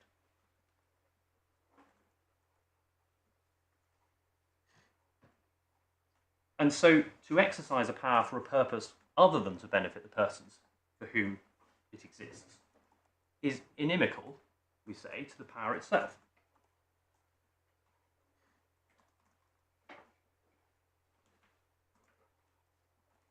And I might put that another way, which is that you can't divorce the concept of a fiduciary power from its proper purpose. Because the way I would describe it is that it is essentially a form of limited consent or permission. So the power holder... Sorry, you say you can't divorce a fiduciary power from its proper purpose. So yeah, you can't sort of divorce the concept of exercising it from its proper purpose. Because, my lady, essentially, if one analyses it, it is a form of consent or permission that the power holder has the power to do X, provided that they do so for the purpose of Y.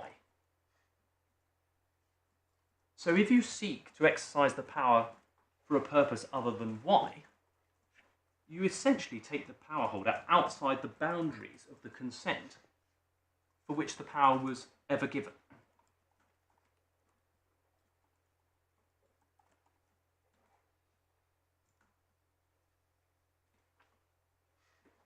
And that is very similar to a power holder seeking to exercise the power beyond its scope in the first place, because in both cases, you are trying to do something which the power, as granted and properly construed, does not permit you to do.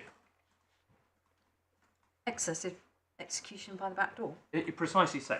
And that is why, Melly, one sees in so many of these cases that the reason the doctrine's been applied is because the power holder has tried to indirectly benefit somebody for whom the power is not meant to be exercised in the first place.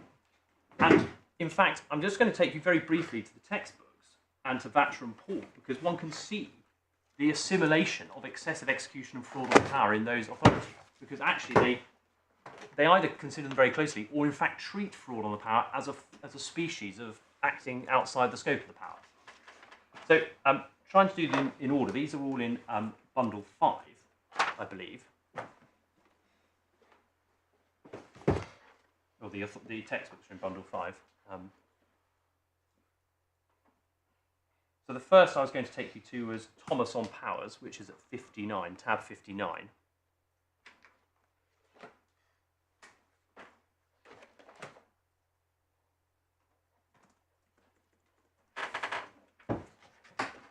at page 1555. And it's paragraph 8.06.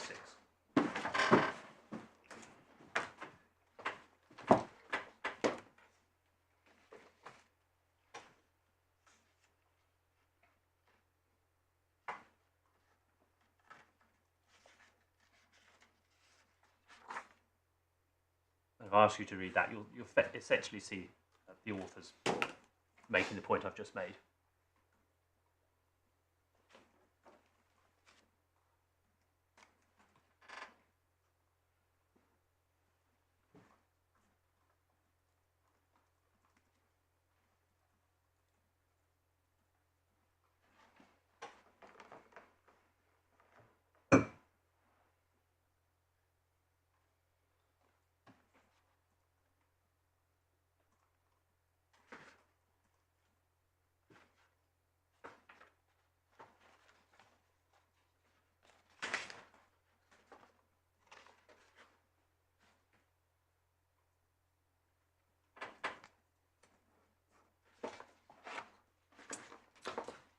The next, in the next tab of the bundle is the extracts from Snell's equity, less one, and page 1562. There is a passage in which the authors are talking about the consequences of acting outside the scope of the power.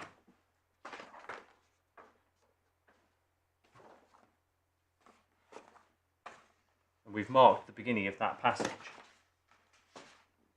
But over the page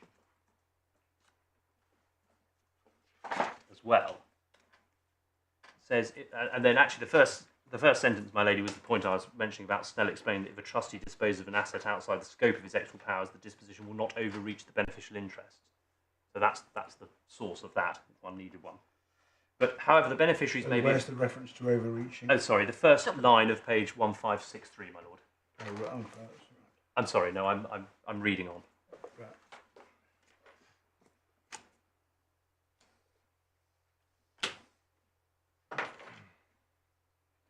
Right. But towards the bottom of that first paragraph on that page, they say the same principles apply where a trustee distributes trust assets to a beneficiary. So, for example, if a trustee purports to exercise a power of appointment outside its scope, that may come about. However, may come about, the trustee's acts do not amount to an exercise of the power, but may have consequences at law. And then it uses Clute story as an example. And so we essentially say that Snell is treating the Clute story situation of an improper purpose within the context of exercising beyond the scope.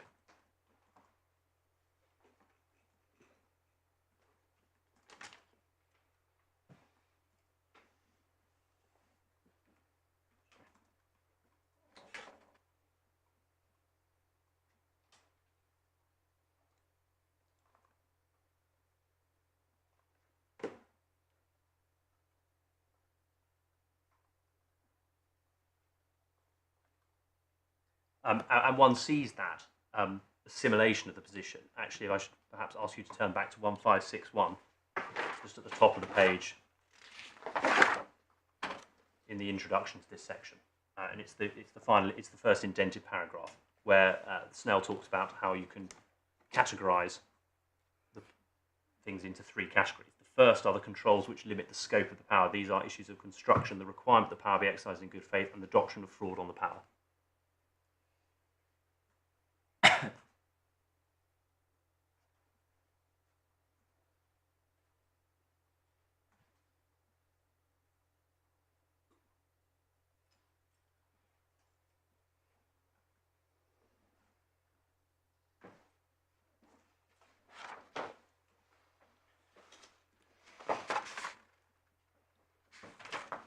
If I could ask you then, if you've read that, turn to tab 61 to Underhill and Hayton briefly at page 1565.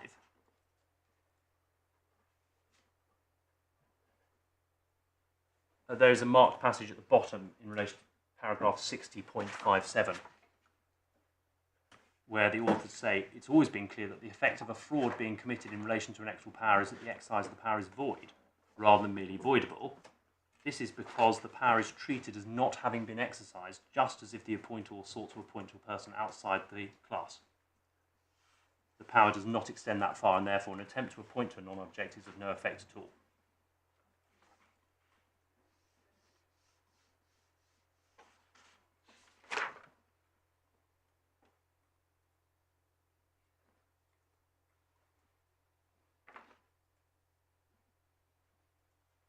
And then finally, in this line of authority by... Hold on. beg your pardon, my lord. I'm sorry. So 6057 that you've just read to us, Yes. that doesn't cite Clute at all. No, it doesn't. It cites Vatcher, which you've shown us, Yes.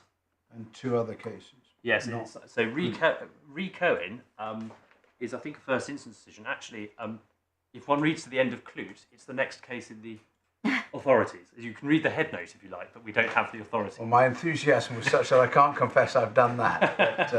But, And I think Kane and Hutton is a New Zealand authority. right. Okay. So Sorry, it may be that Professor Hayton is using, I think, reference to other jurisdictions to support his proposition. And then where were you taking us? I was actually going to take you just to point out the passage at Lewin, which is in tab 62 on page 1568 at 30-090. 1568 1568 at 30-. 090, yes. And again, it explains that as the authorities now stand, an exercise of a power which is vitiated as a fraud on the power is void in equity, does not alter the beneficial interest. It is not merely voidable. E.g., an exercise which does have such an effect, though it can be set aside in application by those interested in the trust. The exercise is outside the scope of the power and is treated as not having taken place. And that does footnote Clute. It does footnote Clute. It also footnotes, I should say, that it's been said that the rule may have to be revisited. So at the bottom, that's the reference to Lord Walker. And Allen and rear brother trustees. Do we have that? We don't have that. I don't think, my lady. We can check that and see whether it says anything. Would you? Yes. Thank you.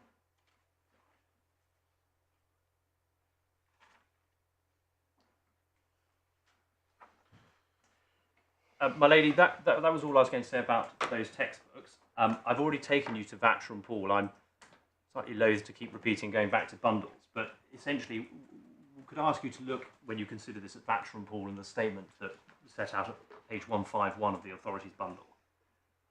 The focus being the phrase that the Privy Council explains the fraud on the power as being where the power has been exercised for a purpose or with an intention beyond the scope of or not justified by the instrument creating the power. So it's just more more authority for the proposition I'm saying.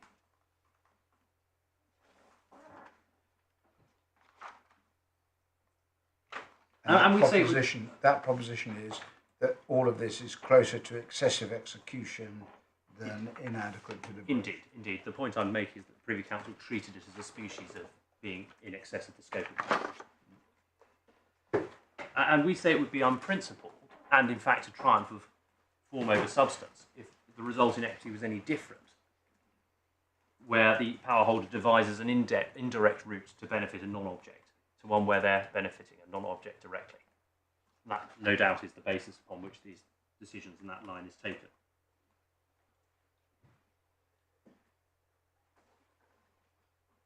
The next point, I think I will hopefully finish this section all before lunch. The next point is that the approach is consistent with other distinctions made in law. Now, my learned friend said that in all cases of fraud, the outcome is voidable. I think suggesting that how could this be any better? That point, in my submission, requires a little bit of closer analysis, because one has to, again, think about what is it that's happening in cases of deceit or fraudulent misrepresentation which justifies the outcome. It is, in my submission, quite well settled under what started as the Westdeutsche principle. I mean, it's not an authority I have, but I hope I can speak as general principles of the law on this, that where property is appropriated from you without your consent, so taken from you without consent, you retain your equitable interest in it, and you are entitled to immediately enforce that equitable interest. So there's an immediate constructive trust. And that is because in equity there is nothing to set aside.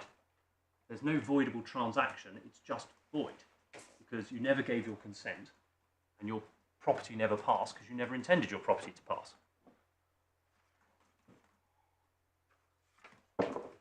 If, however, you are persuaded by a fraudster's deceit to transfer your money or property to them, so under a fraudulent contract, for example, then the transaction is, I agree, voidable in equity.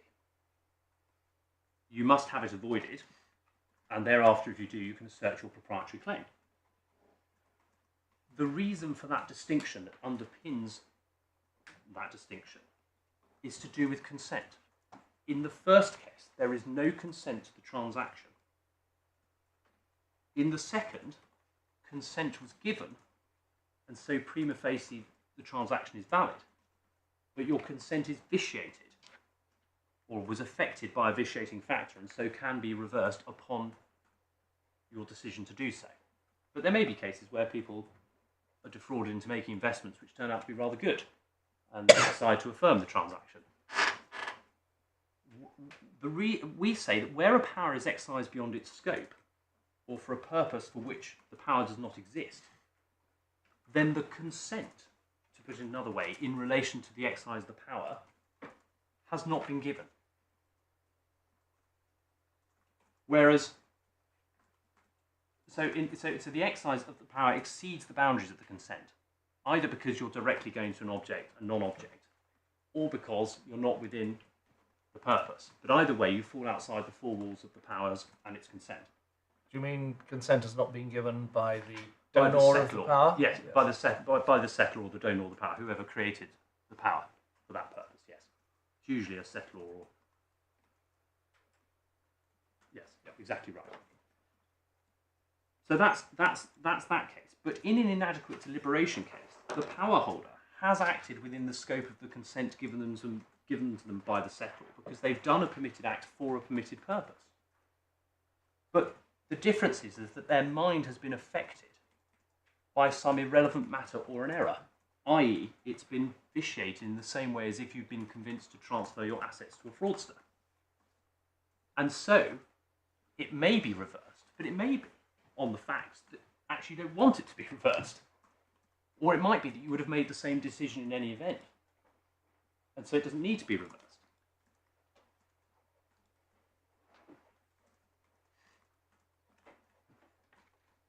So in my submission, the analogy with fraud doesn't take you any further, because you actually have to get underneath that and see what is going on in terms of the analysis and why those principles go the way they do. So we say that actually the structure we've suggested is completely consistent with general legal principle. And the final point I was going to say is that there's no injustice arising from this application of the doctrines as a matter of general matter. Firstly, because third parties are protected by the bona fide purchase of value defence. Secondly, it is unreal to suggest, as my learned friend Mr. Lewison did, that excessive execution will be apparent to an outsider, but that improper purposes will not. And the reason for that is that, firstly, trust documents are generally confidential. It's extremely unlikely an outsider is going to have the instrument to consider for the purposes of seeing whether there's been excessive execution.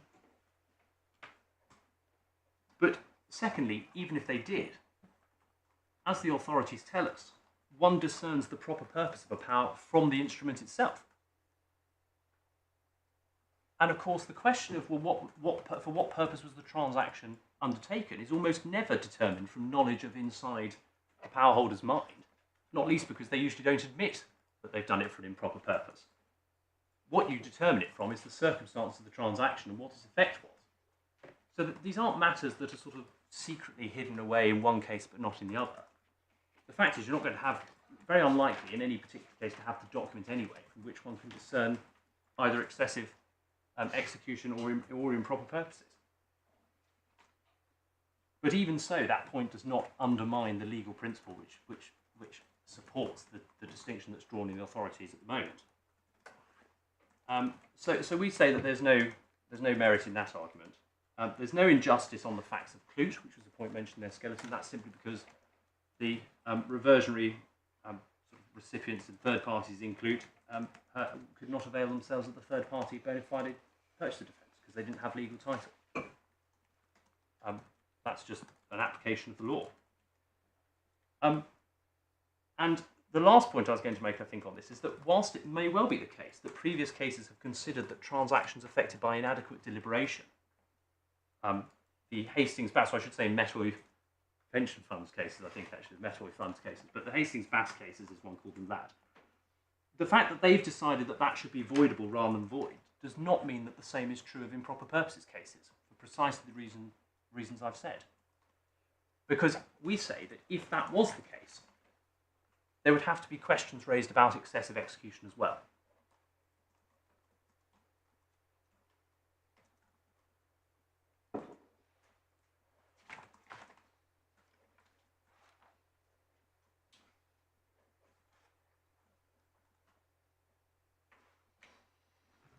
And the only other thing I might add is that, and this will be obvious to my lady and my lords, that of course if Clute was the source of a burning injustice that needed to be righted, one has to bear in mind it's been a feature of English law for best part of 113 years, and in our submission prior, the principle was existing prior to that.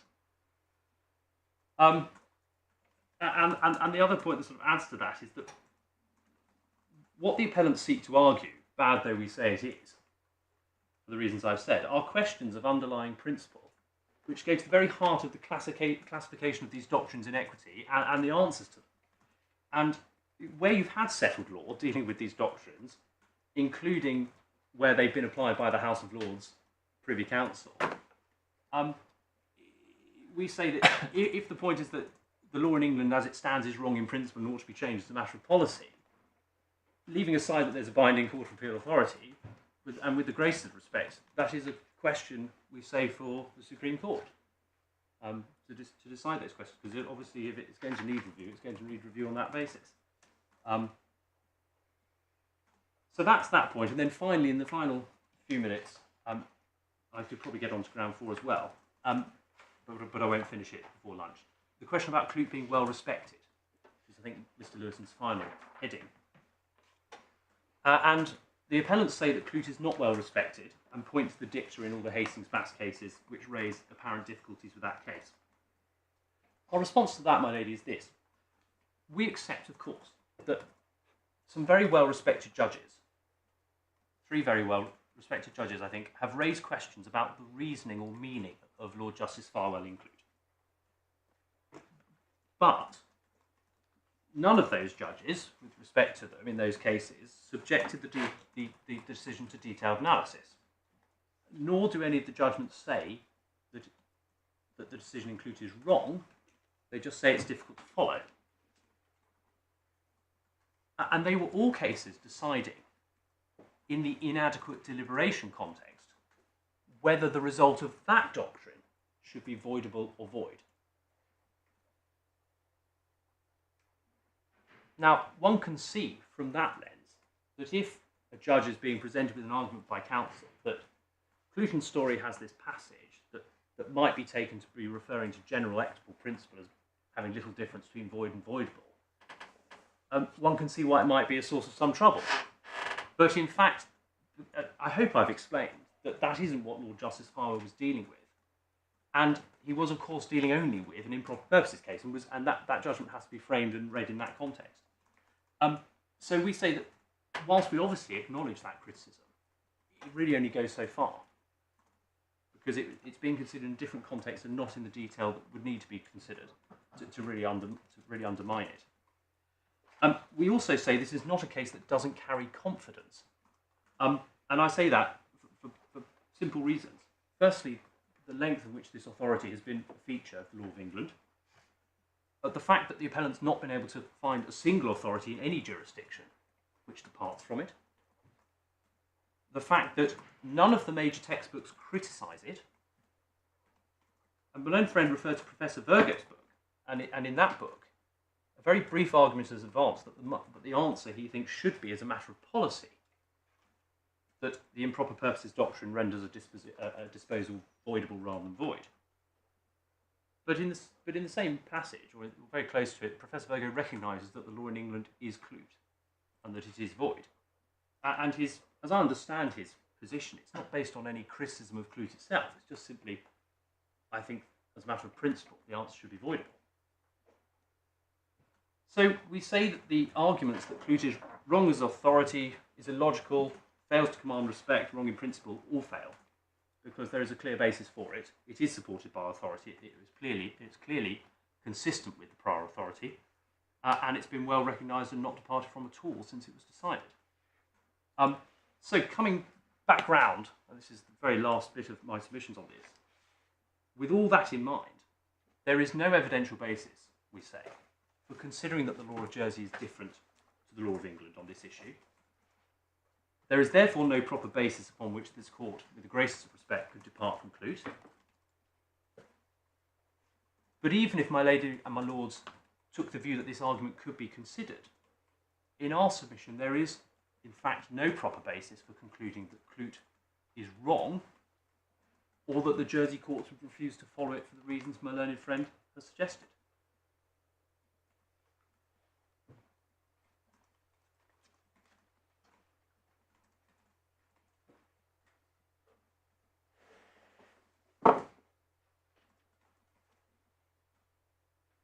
So, my lady, my lords, you'll be pleased to know that ends what I was going to say in some detail about clute. I hope you've given you the warm glow, and that it'll be a subject for the Christmas or festive season, you know, in the weeks to come. But I can move on to ground 4. You'll be pleased to hear, I think, which is obviously only relevant if you're against me on ground 3. But we say that the reasons advanced by the appellant for contending the court should refuse to set aside the disposal have any merit. Now, I will only deal with this briefly, because essentially I'll deal with the tax scheme aspect. Then my learned friend effectively conceded on, I think, on the practicalities that there's really no route forward, not least because he's not criticising what the judge decided to do. But we'll come back to that in a moment. In relation to this argument, there's just 2 initial points that I'd like you to consider. The first is to bear in mind that the alternative to setting aside the disposal, and what the appellant is asking you to do, would be to permit it to retain the, at least potentially, very valuable loan assets which were transferred to it through the disposal, which the judge found to be clearly improper. And the reason they want you to do that is so that they can enforce the loans against the beneficiaries or the debtors. And you'll have realised that there was a counterclaim below that was dismissed for about 135 million in relation to those, some of those loans, not all of them. So that's the first point. The second is that when the court is exercising an equitable discretion, it has to do so in accordance with established principles. It is not, of course, sort of palm tree justice or a case of the court deciding what it wants to do on the particular facts of the case. And Mr. Morgan referred to doctrines such as laches or affirmation or other equitable principles, none of which are relevant in this case, but they do show you that you have to bring yourself within an established sort of set of rules or established principles when you're considering whether or not to exercise your discretion. So essentially, this court is being asked to allow the appellants to take advantage of a scheme which the judge found to be wholly unlawful. And in my submission, particularly on the facts of this case, which are extreme, that is an extraordinary proposition. If there was going to be circumstances which justified the court from refusing to set aside this disposal, given those facts, we say those circumstances would have to be truly exceptional. And we don't think that either of the arguments that have been advanced so far, certainly not the tax scheme argument, gets anywhere near. So dealing with that argument, the base upon which my learned friend says, well, you should refuse to set aside the disposal, is that to set aside would be, I think, to quote the grounds of appeal, to permit the claimants to escape the consequences of participating in an artificial tax avoidance scheme. That argument was given quite short shrift by the judge, the paragraph 360, which you were taken to yesterday. And the simple answer to this case is the one which the judge gave, which is that the respondents are not seeking to extricate themselves from the consequences of a tax avoidance scheme.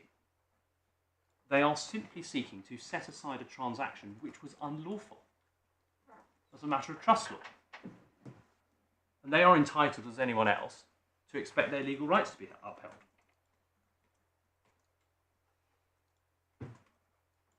Now, as the judge said, there was before him, and there is before you now, no suggestion or evidence that the respondents are seeking to improve their tax position as a result, or avoid any of the financial consequences of the scheme. And I think my own friend effectively accepted that when he tried to pivot into an argument that non-fiscal consequences might be relevant as well. I'll come on to that in a moment. But be that as it may, the respondents ran the risk, we accept in principle, that the schemes would be in effect attacked by the government. And that is what happened in this case. They faced the loan charge as a penalty for their participation. So rather than the government seeking to invalidate schemes one by one, what they did was they applied a blanket loan charge. Just simply said, if you're part of this scheme, you have to pay a 40% tax charge or whatever it was on these sums. And I should just point out, I think my own friend referred you, but didn't take you to, and I'm not going to take you to them either, some decisions of the tax tribunal. I just point out both of those only relate to the HIREC scheme. There's no decision that relates to K2. So in that sense, and as far as I'm aware, there is no authority or case where artificiality in relation to K2 was dealt with or established. But the fact is it didn't matter because the loan charge came in. Sorry. Yes.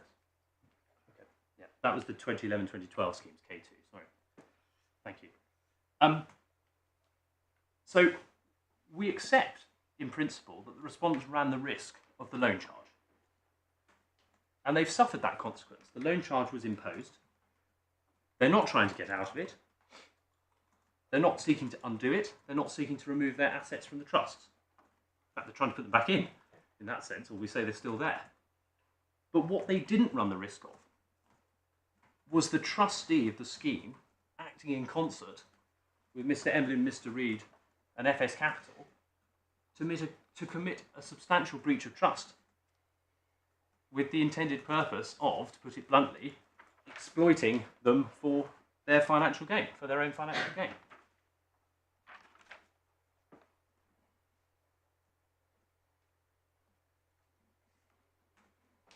So the cases which the learned friend referred to in this respect, talking about tax avoidance being a social evil and so on and so forth, are irrelevant. Because it's not a case where the respondent asks the court to set aside a transaction to avoid a tax charge or some penalty or an accrued liability, as I say, or to get out of the scheme. That feature just doesn't arise.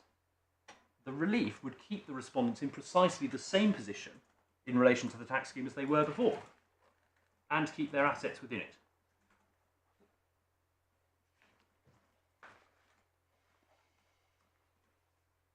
So that was what we were going to say in primary submission. I'll just deal with a few of my learned friend's points that he made to you, if I may. And the learned friend, I think, suggests that whilst he accepted this was not a case where we were trying to extricate ourselves from a tax avoidance scheme, the fact that the case involved such a scheme could still be relevant. We say that's bad for a number of reasons. Well, firstly, because the ground of appeal advanced is not advanced on that basis. It is to escape the consequences of participating in an artificial tax avoidance scheme. Now my learned friend seems to change his argument slightly to say that, well, tax avoidance is a general social evil which infects the case more widely. But there is a principled reason why there is a category of cases in which the court is unwilling to lend its support to claimants who do seek to set aside transactions to enable them to get out of failed tax schemes. And the reason for that is that in those cases, the court would otherwise effectively be giving those participants a free hand. So they can try the scheme, and if it doesn't work, they can just get out of it. And unsurprisingly, the court says it won't, as a matter of public policy, lend its support to that mechanism or approach. The court would be giving those people the free hand. So the distinction between a true extrication case and the sort of case we're talking about, or our case, they're very pronounced.